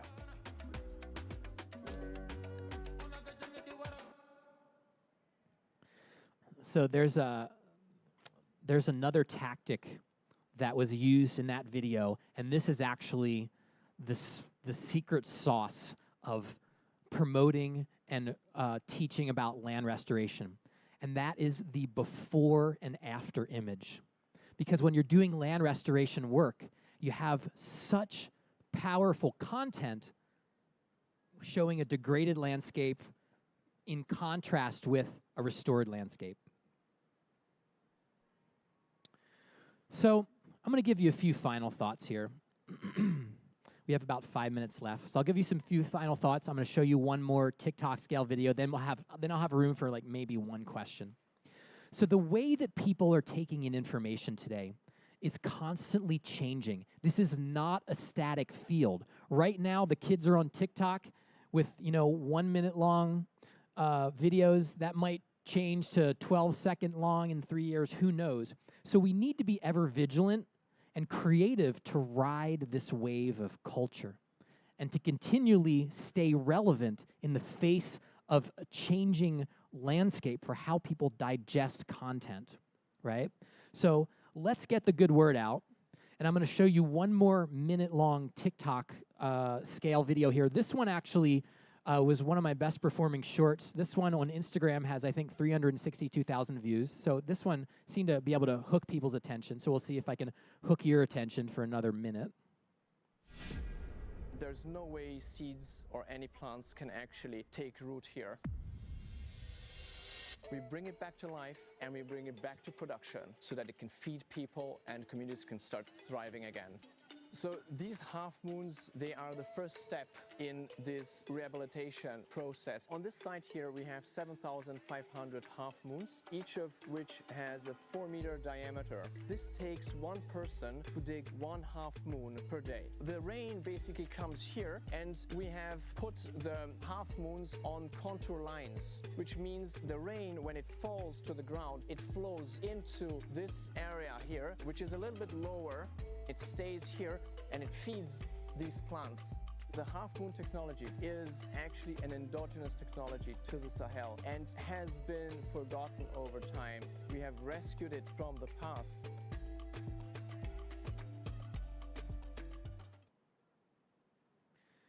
All right. We have just a few minutes. If anybody has a burning question, I would be happy to answer it. Yes. Oh, he's coming with the microphone here. Thank you so much for that. You're welcome. Yeah, of course. I'm a corporate comm and a sustainability professional, so I combine everything that you've just talked about. But my question is, today, we know that we can measure reach, clicks for the communication material. How do we link the impact that's created for the cause to your communication strategy? Yeah. Now, in the case of the videos that I showed you, there are some really stark examples where these videos have directly been used by the World Food Program to convince donors to give money to the work. So this is a particular format where we can really measure some of those impacts. However, how do we measure the impact of now the general awareness after 15 million people watch that of the Great Green Wall and the impact in the Sahel? That's, I think, less easy to capture, although we can measure, you can measure Google impressions in a sense. So we can measure the rise of an idea. There's some more, more non-data oriented ways where, I mean, I can look on that one video, I have over 10,000 comments. So you can go and you can read the comments and you get a sense of what the impact is. And sometimes you actually have particular things, but in that case, really generating money from donors for the projects was the measurable impact on those. Yeah. I saw another hand. We got like a minute left. Yeah. Hi. Hello. This is a three-part question, but hopefully quick. So you mentioned this was endogenous knowledge that was lost. Yeah. So how is this knowledge lost? Yeah. And how is it regained? Yeah. And when it is regained, like, is there a repository where it's saved, where people can utilize it for other areas, just simply because of the ingenuity in there, and it's simple and cost-effective? Yeah. You know, I don't know why the knowledge was lost, right? So that's something that I'm not sure of, right? I know that the great droughts that started, you know, in the 70s into the early 80s was really a very hard hit on this region where there was a lot of fracturing of the, you know, intact traditional knowledge at that time. Now, the World Food Program has taken these structures, the half-moon structures, and spread them from regions that this was endogenous knowledge to regions that were close by but that they didn't practice these structures. So in a way, the World Food Program has like germinated a lot of the seeds from one region, you know, and germinated them in other regions. And so that's part of just the whole work that they're doing in the Sahel. They actually, there's a World Food Program booth right over here in this area that you can learn more about that. What was the third part of your question? I'm sorry. Well, it was about how it's regained. That part you didn't get. So, I mean, this is important. It's the crux of the problem is that knowledge is lost. Yeah. These people weren't always in drought or starving. Yeah. They were thriving civilizations once upon a time because they knew how to adapt to their environment. Yeah, and I'd say the one other point that I would say is important with this is, so we're taking traditional Sahelian techniques, we're showing how it's applied in the World Food Program. Think about all the other places on the planet where this same climate is present and these same techniques would work there, right? So we're about the end, but I'll just say, I would encourage you to go to my YouTube channel if you want to learn more or see more videos. But some of the other work that I've done has been about India and some of the work of the largest restoration work happening in India with the Pani Foundation, founded by the Bollywood star Amir Khan. And I put those Pani Foundation videos out there together, and their idea is this land restoration, water harvesting contest that they throw. And that idea, by spreading it on YouTube, which then goes around the world, I had that idea picked up in multiple countries. People took the same idea from India that was working, and then they started in Bolivia, they started in Mexico. So we can actually see these concepts spreading around the world when we are you know, spreading them on social media like this. So thank you so much for your time, and have a wonderful COP. Thank you.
Ladies and gentlemen, welcome all here.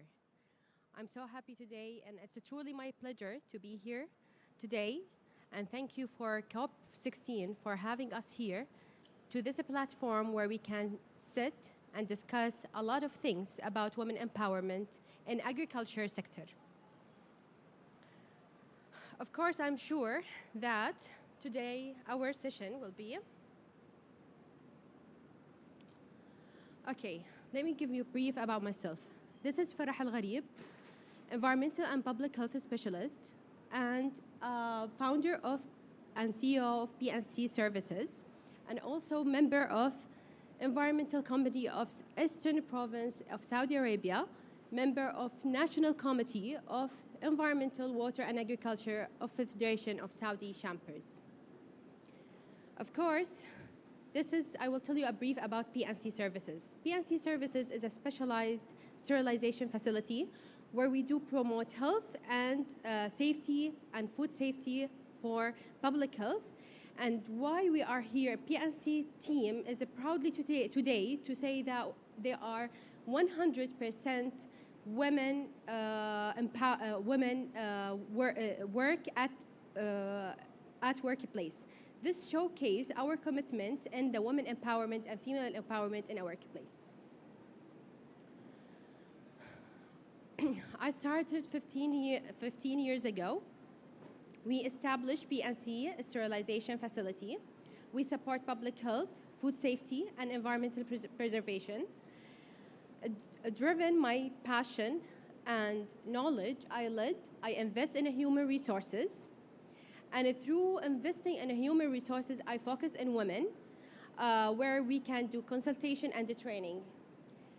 My objective from this presentation is to say that our collaboration and investment is the key solution for women empowerment and the drive into a transformative change in agriculture sector specifically. So today we're going to talk about women's role in agriculture, the importance of having women in this sector, what the challenges she might face in this sector, and the strategies and some case studies, and finally, and last but not least, which is how we were going to go for action after this platform. Women's role in agriculture sector.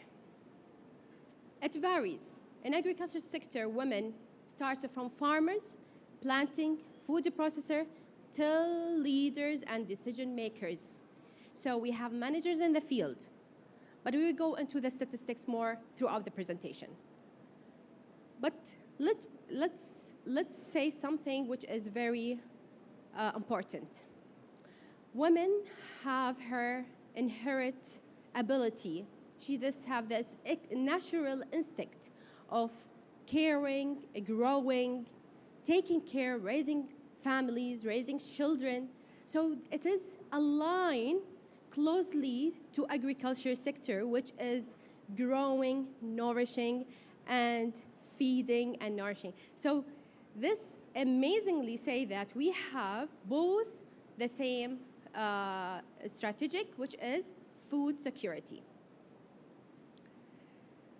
Okay, how could a woman enhance food security? All right. First thing, women cares about the quality and the quantity of the food. Starting from her household level, she prepares, she stores, she distributes food for her family and her family. So she knows how to do this management, starting her household. And managing these resources is very important because it will reduce the waste and will increase the resources and the quality of the resources, enhance the malnutrition will decrease. Improving also the local food chain supply. And instead of importing food from outside, if we care about this targeted group, which is a woman, so we will increase the majority who are into the field. Later on, they will have this local chain supply increase in our society. Then, hence, the food security in our area. What is the women role in sustainable practices? Let me tell you something very important. Now, throughout our agriculture, and let's say, while everyone's saying farming is for men more than women, it could be one of the questions. But now, because we are converting to sustainable practices in agriculture, which is environmental friendly techniques and technologies that are very clean environment for a woman to work at. So this will lead to women to work in a facility which is very clean, and it's not like what we used to think about, like hydroponics, aquaponics, and also focusing on renewable energy, researches, and new methods. These are very important things, and women can does and contribute, and she can, in the end, have this contribution in agriculture sector. Let's see here the statistics. It shows, do you know that the woman owns only 10% of land worldwide? Do you know this? And despite her working in this field in developing countries reached to 70%. And as you see, all the developing countries, the women labor force is higher, reached to 50 to 60%. But what will happen if we let them have the access of the resources and the productivity? This will increase by statistics to 20%. So we have to care about this thing. And the other thing says that the farm managers who get into a manager levels who are from women is not even 50% worldwide. The average is 29%, which is give us a reason to think how to empower women in this field and let her contribute amazingly in her country. Okay, what are the challenges? We have to know what are the challenges so we can make sure that we understand the barrier to solve it later on. So we have limited access to education and training. This is number one. There is low wages, and this will not give her the power to have and own a land. Also, she is lacking some financial maybe services and support. Also, some limited access to resources like water, this doesn't only affect the food quantity that will provide. It will also affect the women be a decision makers. If you don't have these access, how she could go and be a leader or get into a decision maker position. So that's why the resources are very important. Okay, why we have to invest in women? Maybe we think, why is that important? Because she will improving her income, then later on will improve the quality of her lifestyle, her family as well, and also will make the food security, as we said earlier. We will increase the crop yields and greater self-confidence as well. So I will exchange with you some strategies. And if you have any other strategies is not on the board, we can talk about it later on after the session. And I would like to listen from you as well. So the strategies, number one, to enhance this is to infrastructure support, make the roads very easy for women to get into the cities. The roads are easy to suppliers and the customers and the farmers to the cities. These infrastructure will make this lady who is having this farm, this access. Also to have this facility for the child care so she can get some some time to do this extra work. Of course, the other one is training and education, and it's very important.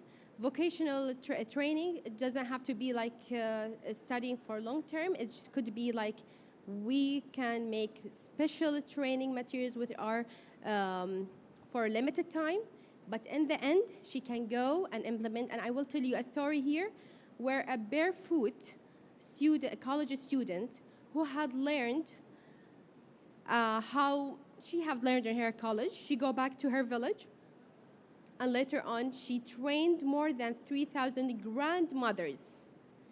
Grandmothers had become leaders for this village of their have trained about solar systems.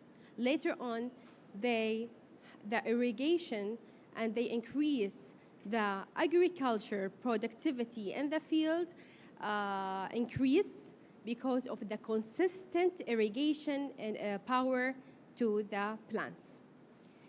And also, let's make it also easier to reach our target. Now we have a platform, digital. We can make a flexible online programs. So everyone in the rural area, she's employed, she's not employed, she's a grandmother, she's whatever age she is, can contribute and be a part of this. Also, from the strategies, we can connect them with a mentorship who have the experience on the agriculture field. Maybe they have it earlier as an experience, or they want some advice, some guides to have her farm or to go on with her business.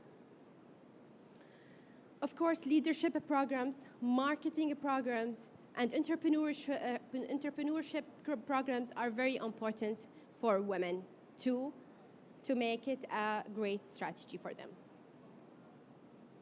I will give you a case study that make also motivate us a little bit more. In India, women farmers joined cooperative that focus on sustainable farming practice. Members gains access to training, resources, market connections. They implement eco-friendly techniques, enhancing productivity against the climate change. What is the impact? The agriculture yields increased to 20%, improving food security. 5,000 women developed leadership skills and roles in the community. And this gives us that little resources, little training, we have a dramatic change in our results. And in Jordan, also, they have received they do cooperation with the UN. That means there is another organization with our international who are funding them. So cooperative with governments, with the United Nations can give us this power as well. Women participated leadership and technical training programs. They received funding. The impact was increased household income by 30%, enabled women to introduce innovative practices, and strengthen the community as a whole. So once we want to enable the environment for our women to work in agriculture sector, we have to go back and look into the equality policies that are there. We have to look at how much improving and access to loans and the credit and insurance is there. How we could change some of them to make it happen for her. Okay? So this is how we can do this. How we support women leadership after COP16.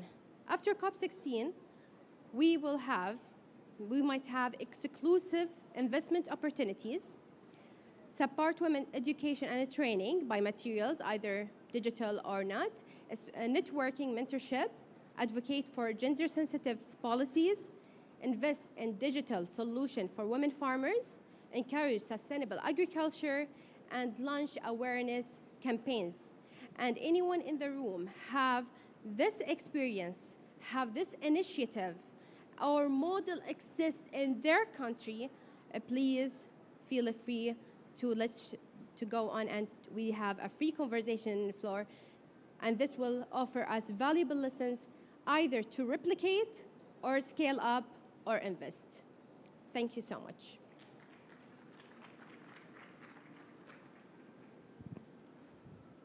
I would like, yeah, please.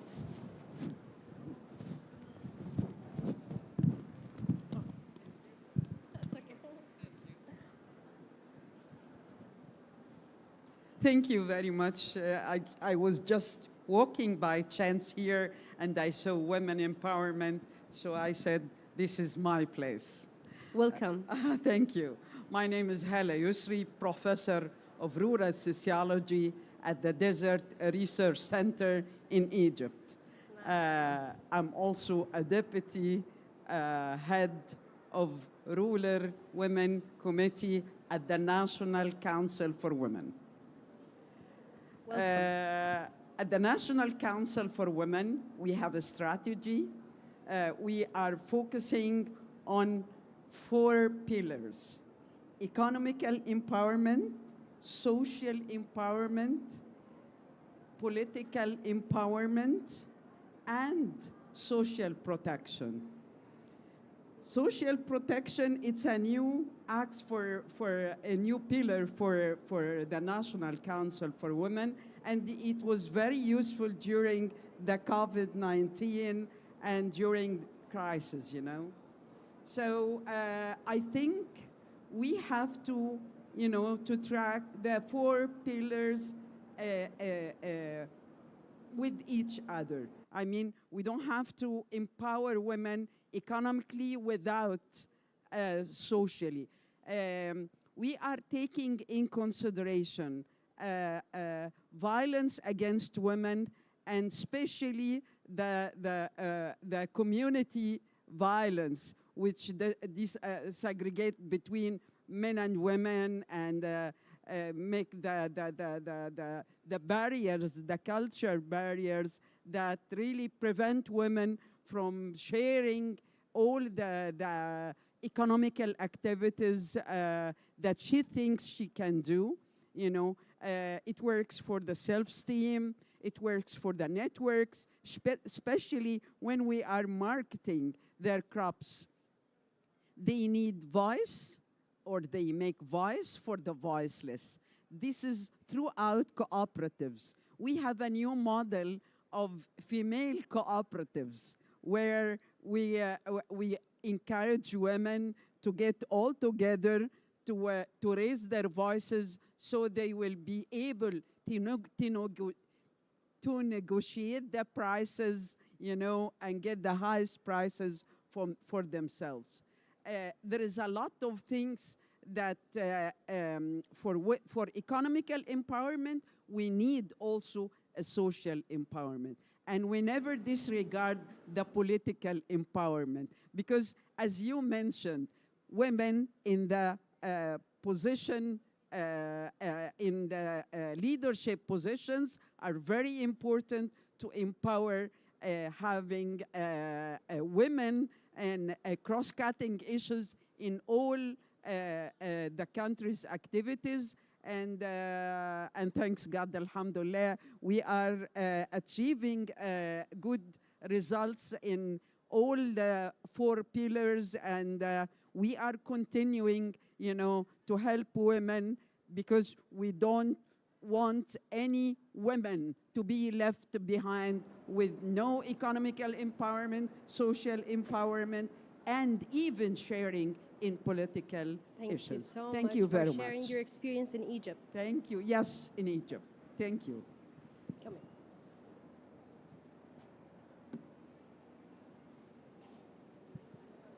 Thank you. It's wonderful to be part of this session. I was looking forward to this session from the morning itself. In fact, so I'm working with Foundation for Ecological Security. I'm from India. And I worked with SEVA, the example that you gave. Previous to this, I worked with SEVA. So in the strategies, you said if there are any more strategies, there are 3 critical strategies, I think, which we can include. One is the land ownership. You really talked about it. And we worked really hard for that in India. And it kind of got into a government program where government gives a subsidy in land registration if it is in name of a female. For example, if I'm purchasing a piece of land, agricultural land, and if I'm registering with government, the government charges less in terms of tax if it is registered in name of men. So that's a great incentive for people to, so that is one strategy. I'm not saying it's very effective, but that's one strategy. The second strategy, which SEVA, in fact, worked really, really hard, is financial assistance. Crop loans, insurance. So all those, when you have access to women for that, that's when they come to decision making. If a woman gets a crop loan very easily, then she has a say what crop to grow, where to sell, right? How much land to cover. So because she brings money for that particular, particular initiative, or for that matter, insurance. Because with the climate change insurance, crop failures numbers are growing high. So financial product as a second strategy. The third strategy, which you spoke about digital, but digital also need to be tweaked to address concerns of women, because women do all kind of things. They have to take care of the household, they have to take care of the farmland, they have to take care of livestock. So they have very little time. So if in a digital mode, digital is actually very friendly to them because everybody now has access to technology. But it has to be in small doses, but in high frequency. You can't expect women to attend a session 5 hours a day because she cannot afford to give 5 hours.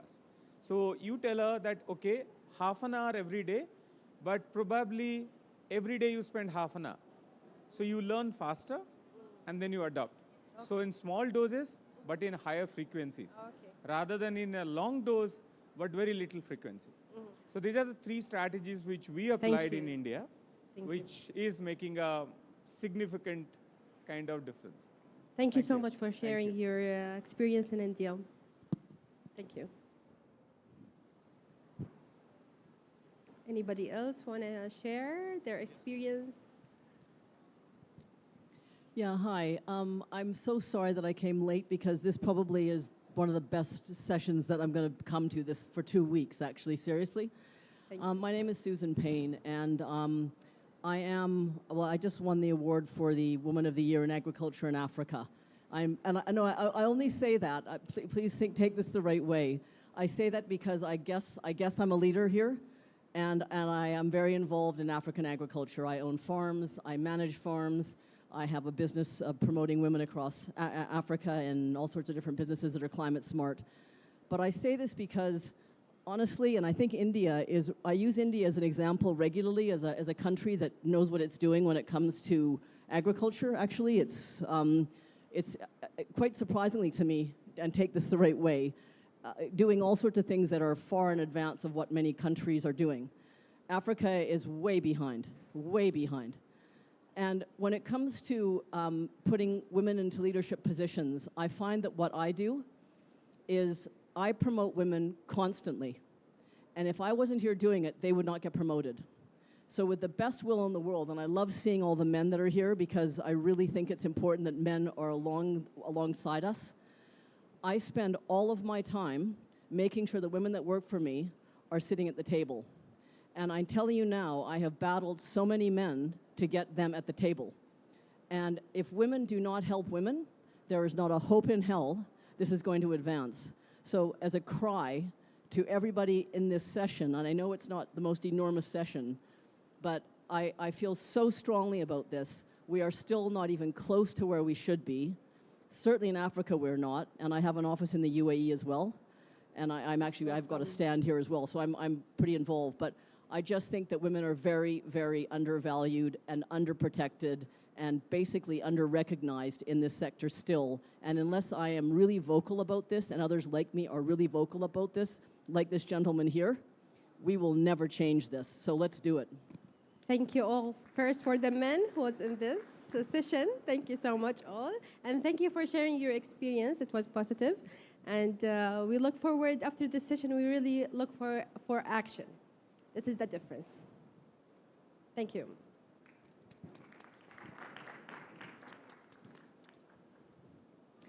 Anybody would like to intervene before we close the session, or that's any experience? Yeah?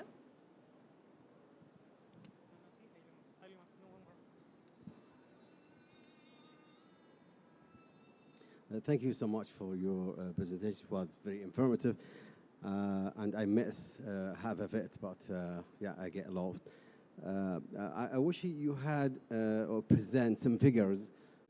So I think Saudi women now on the top, okay, of everything, okay, education, social, just name it, okay. Yeah. So is there any figure that from the agriculture side? Yeah, you we like to call it? there is a big difference lately about women ownership in the lands. We also have over now 5,000 women who can own, they already own a farms, which is it's a big shift after the initiative that's been in Saudi, which called Reef Saudiya, and they have done amazing job which changed that. There is a training and some they are working on having the ownership of the farms even more and more, financial support, one of their initiative as well. So there is it's a governmental initiative, and it works very positively, and we are thinking that if we go into this and we give it the time more, we will be able to excel about this thing worldwide. I'm sure about it.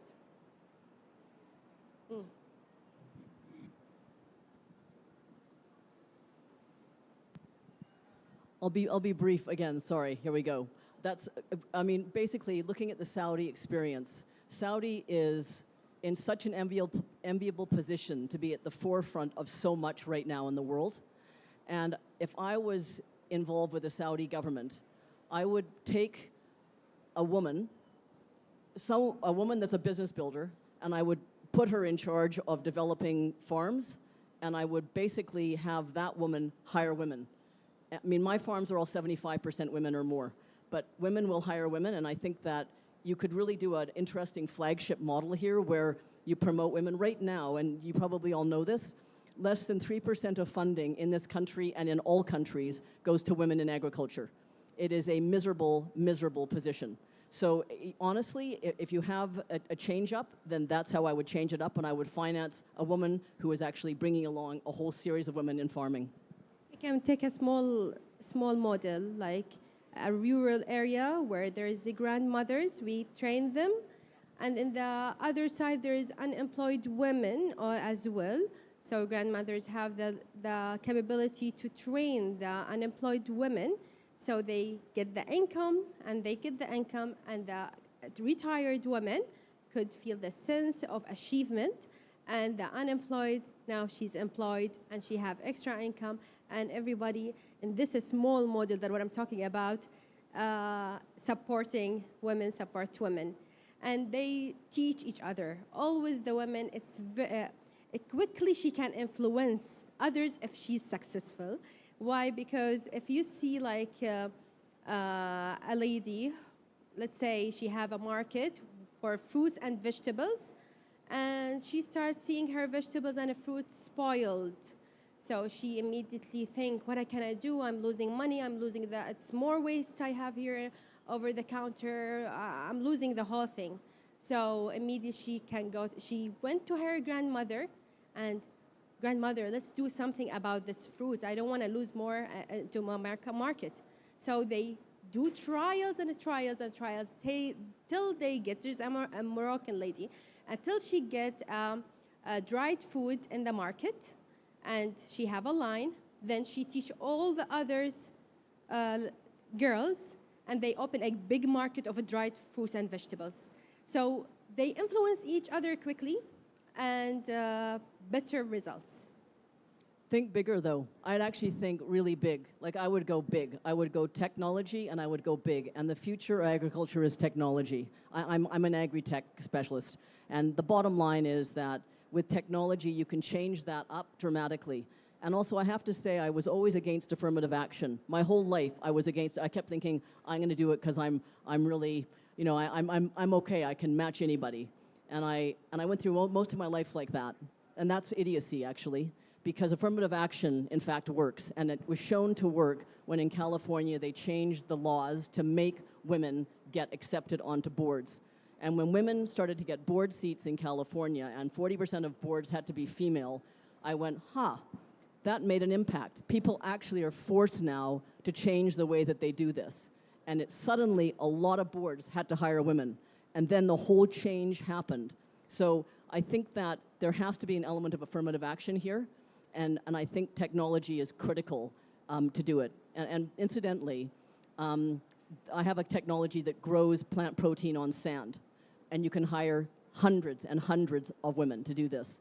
And it's that kind of tech that will make an impact, where you can start to hire women and promote them and then increase their economic wealth. Mm-hmm. Great.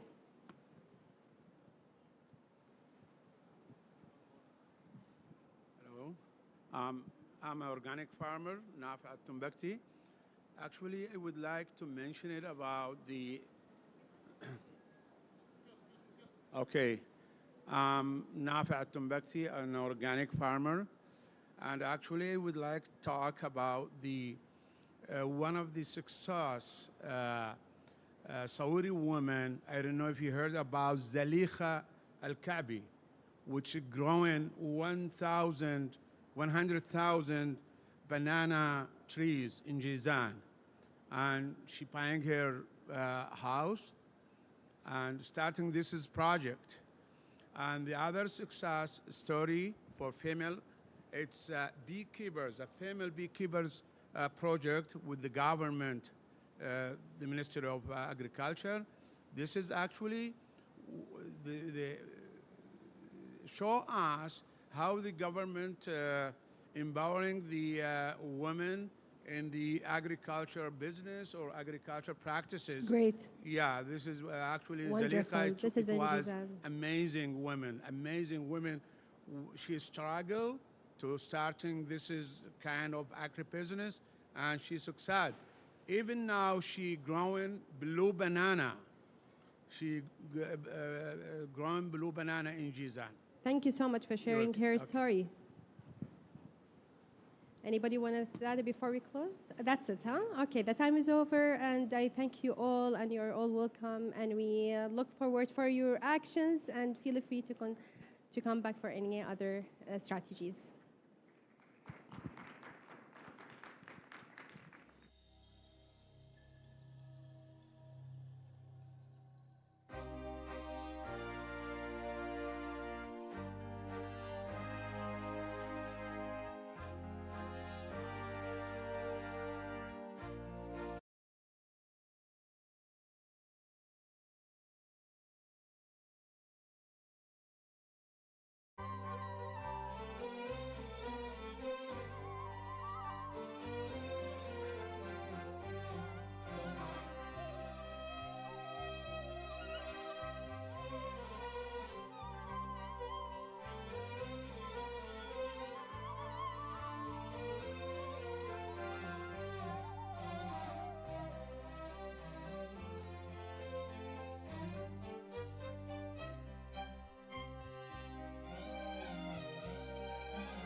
rahmatullahi ta'ala wa barakatuh. Ladies and gentlemen, my name is Suraju Mustafa from Nigeria. I'm here to present sustainable alternative domestic fuel source in the rural communities and in the Sahel by Ruwaida Ventures Nigeria Limited. Okay. So alternative domestic energy sources for the rural communities in the Sahel. My hobby is traveling to the inherent land and more precisely to remote rural communities in experience how they pursue their lives and guide them more sustainable economic fund blended in their culture amicably. My non-government organization embarked on this initiative almost a year ago, whereby we encourage with the negative activities impact on the environment by the locals of the deforestation by using wood cut as a source of domestic fuel for cooking. We noticed the menace of the human activities in the prevalence of the desertification in the sub-Saharan region of the Sahel. And due to negative impact on the environment and the climate as well, my organization, as an advocate of the climate change, found it feasible to delve into the sanitation awareness to the rural communities on the impact that the socio-economic activities there attribute to the damage on the climate and the environment. We are aware of the cultural sensitivity and such we are mindful in approaching them. The lesson so far learned from the project is that people are open to transformation and changes, especially if they get proper orientation. This needs metric to understanding to their culture for easy compliance. The reflection is widely seen that a frustration of the improved and the less carbon emission is achieved through shunning the bad habit of destroying the shelter trees. In conclusion, the next step of my climate action project is to expand the initiative beyond the rural communities of Nigeria and Republic of Niger to the other Sahel region and even other sub-Saharan regions like Kalahari plants. I also find it feasible to collaborate with the global climate and the environment development partners like the UNCCD COP16 to combat the rapid desert encroachment due to the frequent trees cutting for the domestic fuel purpose so that the mitigation can be adapted effectively to the sustainable environment. Keynote on biogas in Niger rural communities. Alternative domestic fuel in Sahel households, domestic biogas and sustainable energy solution tested in Niger. Two women look into the camera showing the garden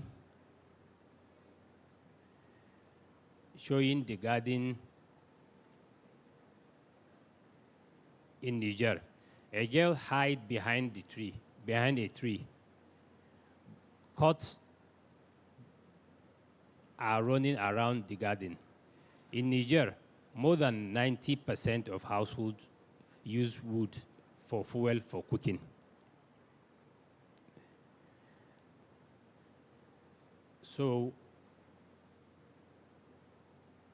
In Niger, more than 90 households use wood as fuel for cooking to help preserve the environment.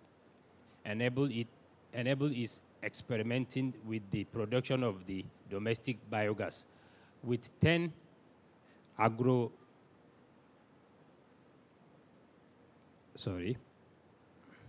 with 10 agro-pastoralist households in the village of Naudu and Runto, Tanda, in the Doso region. Besides the positive impact of the environment, the use of biogas also impacts school attendance as children, who usually are the ones who have to fetch wood now, have time to attend school. Niger, in the Sahel region, has an economy that is largely based on agriculture and livestock. In 2020, agriculture accounted for 80% of the country's job, and 87% of the job were in livestock. The primary sector remains vulnerable, and the country is experiencing the full impact of the climate change. Torrential rains and flooding droughts, rising temperature, etc., combined with poor environmental practice, which lead to soft soil and vegetation degradation and the continued advance of the desertification.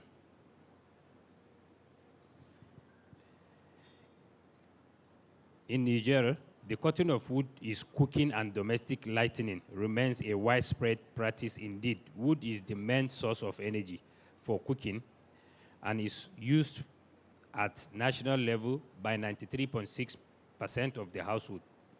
Furthermore, in the villages, the firewood cutting cure takes up a large part of the time of women and girls, reducing their opportunity to income generation or schooling. Based on this finding, and with the view to reduce the dependence of fossil fuels and promoting sustainable energy, the government of Niger, through its energy policy, aims to improve the access to renewable energy. With this support of the Biogas Initiative for Africa in 2028, Niger conducted a feasibility study for a household biogas program. The study concluded that the basic condition for the commercial variable development of ambitious domestic biogas program were good, especially in the region with large-scale irrigated agriculture. A woman is lighting a stove that works on biogas in Niger. A woman lights a stove that works on biogas. Indeed, livestock farming is practiced by about 87% of the population as main or secondary activity and remains for the most part extensive. However, more and more agricultural entrepreneurs, agro-pastoralists, feeders are practicing intensive or semi-intensive livestock farming. Intensive livestock feeding is characterized by stability of livestock. For example, feeding stock in a stable, the animals are kept at the farm and intensively fed. This approach to livestock feeding firstly serves productivity. Semi-intensive livestock feeding, on the other hand, pertains to partial stabling of livestock. The animals go to pasture during the day in search of food and further fed the farm. With this type of livestock farming, animal waste can be recovered and used to produce biogas. As consequences, for few biogas experiments have taken place, but without a clear vision of developing a national biodigester program. That is why Enable tests the production of domestic biogas with 10 agro-pastoral households in the village of Naudio and Ronto Tanda. What is biogas? Biogas is produced from the fermentation of organic matter in the absence of oxygen. It is an odorless, clean gas. It does not emit smoke its use reduces the use of wood, coal, and butane gas. The fermentation residue can be used as fertilizer in agriculture. Biogas is produced from the fermentation of organic matter in the absence of oxygen. Sorry. Okay, I've said that. Sorry, I've read that. Oxygen. It is an odorless, clean gas. It does not emit smoke. It reduces the use of coal and butane gas. The fermentation residue can be used as fertilizer in agriculture. Sorry, I'm repeating the same one. The Bobu Deru household agropasturists from the village of Naudio have been testing the biodigester since December 2021. The family of 7 uses biogas to 2 to 3 hours as day to prepare daily meals and for hot water. With biogas, we could reduce fuel wood needs by some 40%. That makes life easier as we have more time now, witnesses Mrs. Deru. Children, and especially girls, who usually are the ones who have to fetch wood now, have time to attend school. Mrs. Deru explained, every day we pick up to 40 kg of dung from our 4 cows and we haul.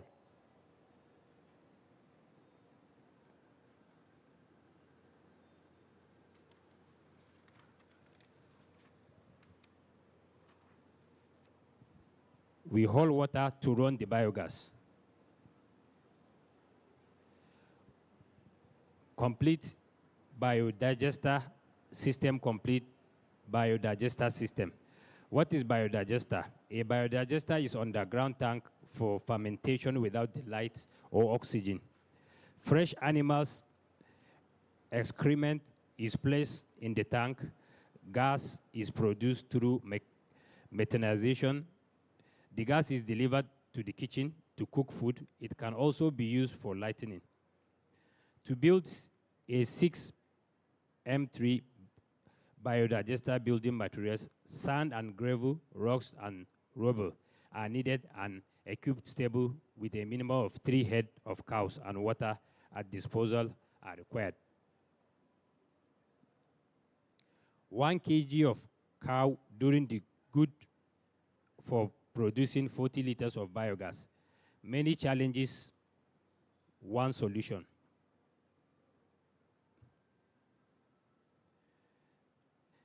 Biodigester in Niger addresses economic and environmental and social challenges that the country faces. Rural areas are home to the most vulnerable houses for whom access to the modern energy is very limited. On the other hand, agricultural and livestock farming occupy more than 80% of the country's active population, and the land is great need of fertilizer. Large scale of use of technology will result to sustainable savings. Also, the biodigester can substitute fossil fuel source and is real methane trap. As such, it helps to reduce greenhouse gases. The living condition of the rural population who previously had no access to energy are considerably improved. The living men looking out on the street while the other men were working in the abattoir. Advantages of using biogas.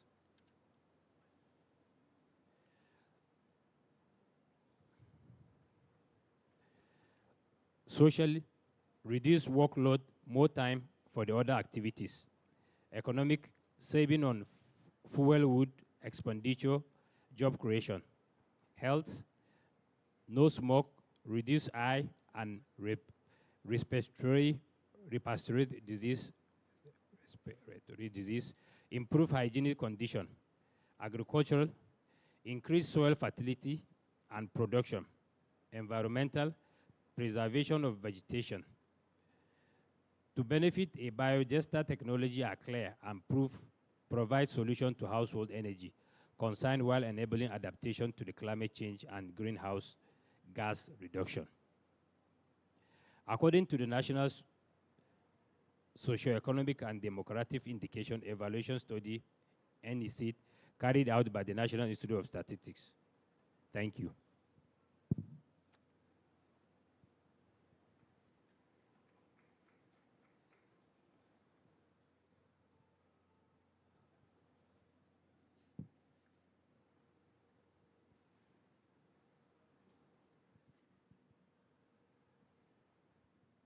Any question?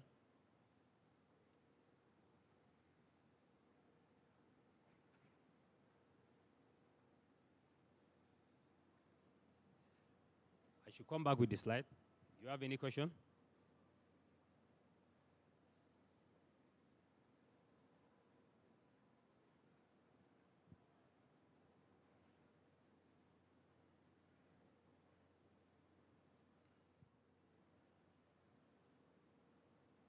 Hello. Thank you very much for sharing this information. I read about that in Sahel region, there is an initiative for stopping the desertification and planting millions and billions of trees, right?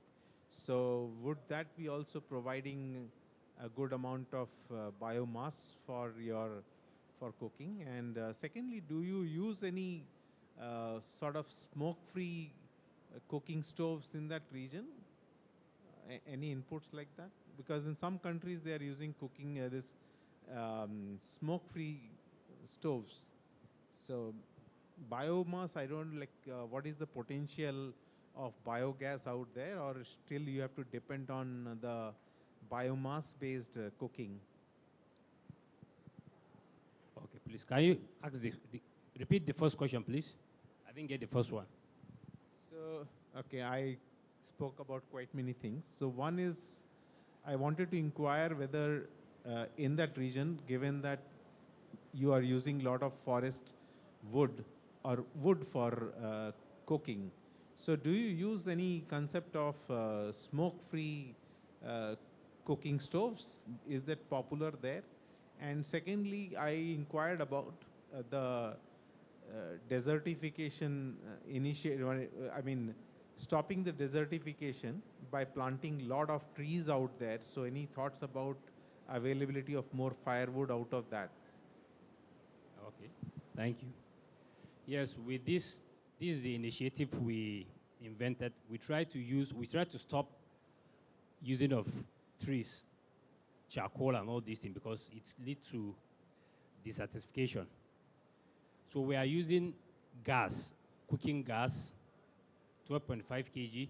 We try to distribute it just to encourage people to stop cutting of these trees. So, and for the biogas you're asking, it is a animal waste through cows, cattle, and others. They use it to cook their food instead of cutting the trees. As you know, in Sahel, Africa, wood is commonly used, most especially in the communities, because in those communities, they don't have electricity, they don't have access to all this, electric, solar, and all these things.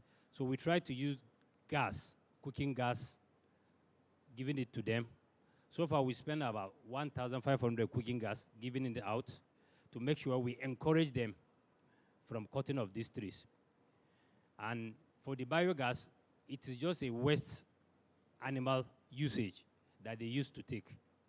And they have a little stove, we call it stove, which is not up to that 12.5 kg, that we encourage people to use them. So far, the demand for even cooking gas is going on and on because of the sensitization. And we enter into rural areas and communities in the Sahel just to encourage them to use all these gases. So we are working very hard just to discourage all this cutting of trees. And more innovation are still coming on. That is why we are here to present all these kind of issues, to make sure we encourage all these people to stop using charcoal, to stop cutting of the trees, to encourage them to even plant trees and show them the advantage and disadvantages. So we're working very well.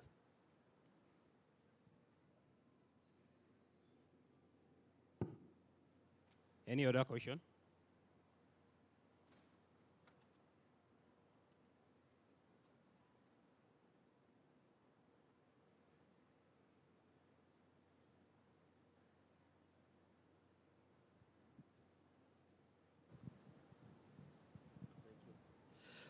I have, thank you very much for your presentation, even though I was not around when you started. My question is that I have just gone through Saudi initiative of the clean cooking facilities. They have created a stove that they have intended to distribute within Sahel and African countries. I don't know to what extent this project or this initiative has started manifesting its impact on the Sahel and Nigeria and rest of Africa. Right now, I have witnessed that they have visited Ghana, Nigeria, Mali, Kenya. So I don't know whether you are aware of this development and to what extent this your presentation is highlighting the significant aspect of that collaboration with the Saudi initiative. Thank you. Okay, thank you very much.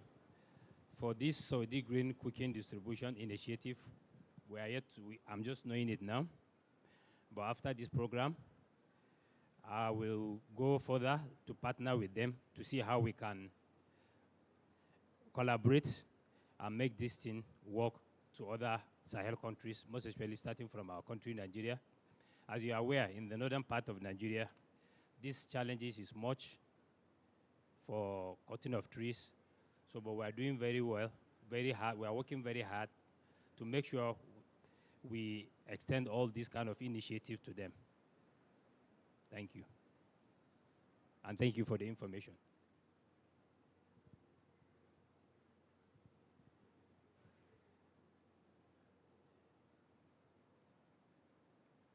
Any other question?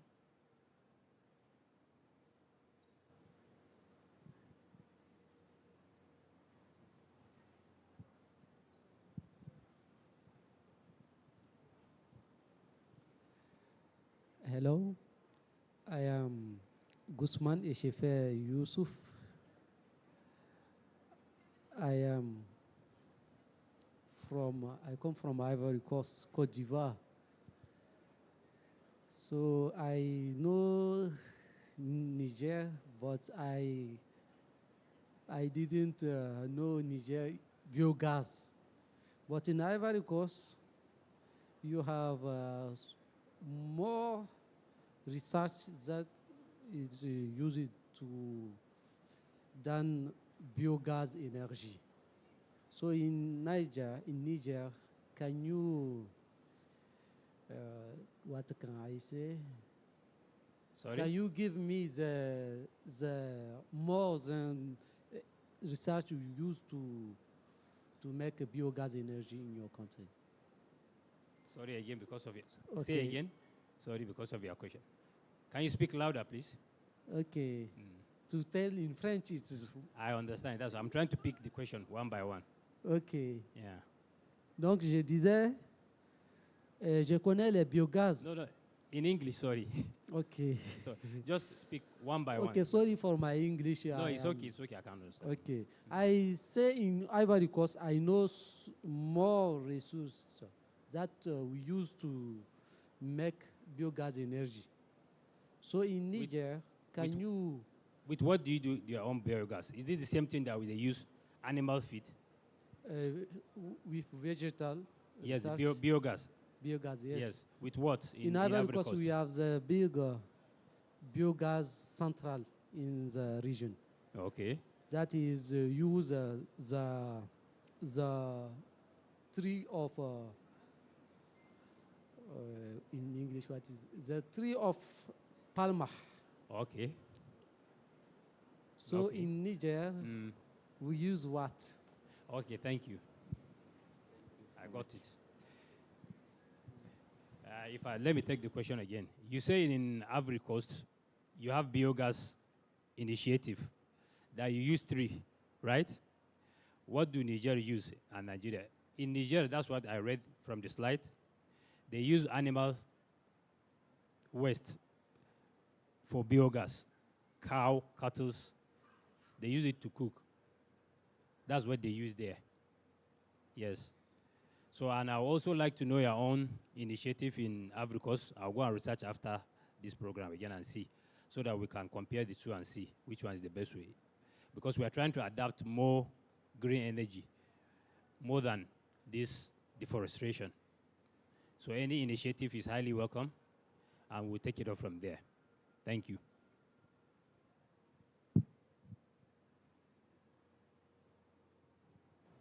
Any other question?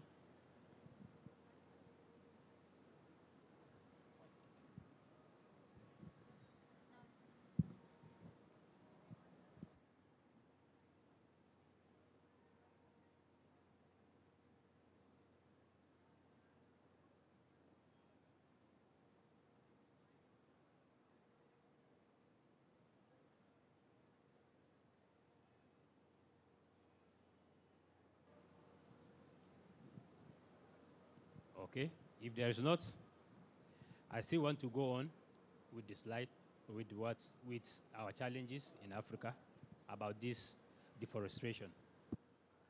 We are also trying to develop another initiative apart of all this, using the waste of maize, corn, and millet, sorghum. We just had a research about that one, and we're trying to make it visible. So as you all know, this cooking stuff that we are using now, it helps more people. It creates even job, most especially in the northern part. We have many widows, children and widowers that don't have job. Through these initiatives, we buy this cooking gas and give it to them. This enables them to use it and cook food and even sell it out for other people to make a living, which is a very good one. It helps, it reduces unemployment, and we also carry young people along. So this initiative is going to help very well by UNCCD. If we have more funding for this project, our target is to distribute 5,000 cooking gas of 12.5 kg. So far, we distributed about 1,005. And each 12 kg cost about $20. So, and this program, we expect this program to end by 2027, 3 years. From now, we are working very hard to see if we can meet the target or even more. So with the help of UNCCD, if funding is given, by God's grace, we will reach that target.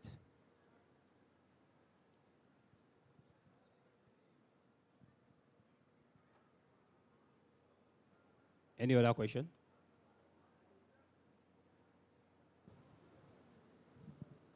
Thank you. I just had a question. I'm sorry I missed the beginning of the presentation. But my question was mainly regarding what you just explained. I wanted to know what is your plan to ensure sustainability? So now you plan to give out those cooking gas, and then once they're all out, once they're all sold, what is the plan for afterwards for the people you're gonna give the stoves to? Are they gonna be able to make them themselves? And also regarding biogas, if it's in domestic use, do you have, can people make their own biogas? Is it something that you developed, or is it more industrialized and then given out or sold? Thank you. Okay, thank you very much. The plan, you know, as we are all aware now, in everywhere, most especially in my country, Nigeria, we are going on more of gas. Even like now, our cars, we are using CNG, compressed natural gas. LPG is already used. That is the cooking gas we use for LPG. So the government is working very hard to reach out to even rural areas for sustainability, for continuity. So the government, with the help of the federal government and other agencies, are working very hard to extend those activities. So through them, we have places or stations where to refill all these gases, that is the work that we have been doing by giving them the gas and putting a place where they can have access to refilling. So they have access where they can refill the gas. Not that we just give them the gas and leave without providing any means of accessibility where they can access the gas to refill. So work, we're still on progress on that, and the government is also doing. As well as even for our cars now, the consumption of fuel is going down drastically because of the CNG, and other stations have been placed in various stated and rural areas to make sure people have access to these facilities. In respect of this biogas, we have locally people who produce all these biogas stuffs for people. We visit them, we gave them training, and they are picking it very well. And the program is moving rapidly because it's even easier for them. By the use of this biogas and cooking gas, it saves time, energy, and resources. But when you're using charcoal, you have a long process to do. You have to go and cut tree, bring it. Some of the trees are even not dry. You have to dry them before you can even start cooking, and look at the disadvantages, smoke, and other factors. So with this initiative, progress is still going on, and we are still working more and more ways to make sure we reduce the number of people cutting off these trees by God's grace in the next 3 years, by 2027. Thank you.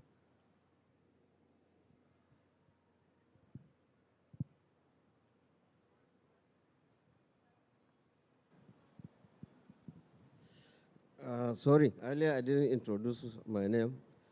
Munir Liman from Carbon Cactus Integrated Solutions in Nigeria. Actually, what sister was trying to find out from you, the sustainability mechanism. If you give somebody a gas of 12 kg now, then that is not the end of the solution, because it's a consumable. It can even be finished within a day or two because of the large quantity of the cooking activities. So when that finishes, how could they have access to more of that gas? Because like what we are saying, the gas even now in Nigeria, around that location you are talking about, is expensive. Many people cannot even afford the gas. What are the alternatives to the gas? Even the biogas she was talking about is at the very lower level. The production is not that much to compare with the LPG.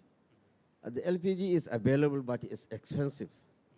How are you going to make it available to the teeming population in the rural areas? Then the second question is that you are talking about targeting 5,000. This is a country, Nigeria, you are talking about 250 million people. 5,000 is very, very insignificant.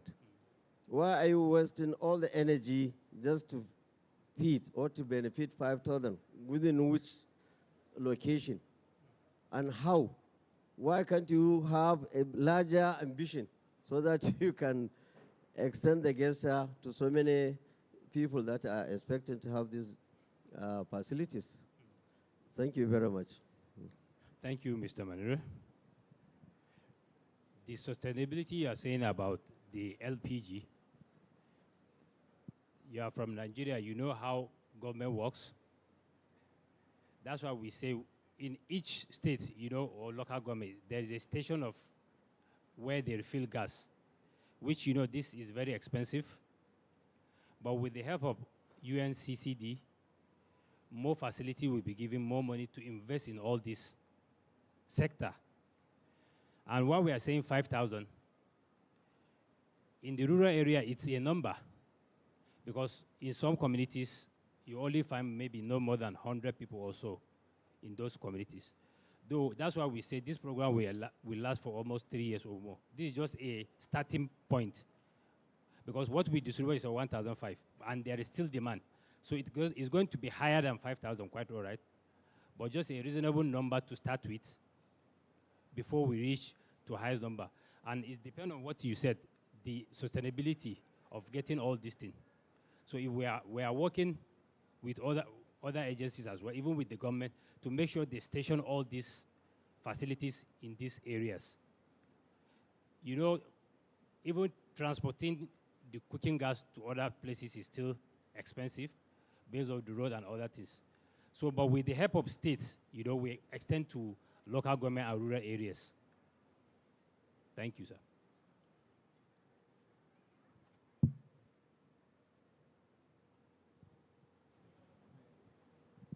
Let me just make a little contribution to a recommendation for sustainability.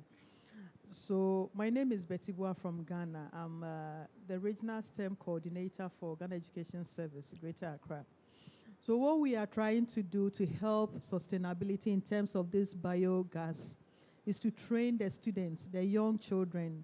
We are asking them to develop their own biogas so that they can be used in their various homes. So by so doing, each and every one within that sphere is getting the idea of developing their own biogas. So some have bigger tanks. We have taught them how to do it. And so if you can add to it so that the young ones that are coming, they have the passion to go around collecting these biomass to put them together. So I believe if you include that one too, it will really help. So that the children can help their parents get the gas anytime that it gets finished. They know how to do it and they can teach their parents too. Thank you. Thank you very much for the contribution.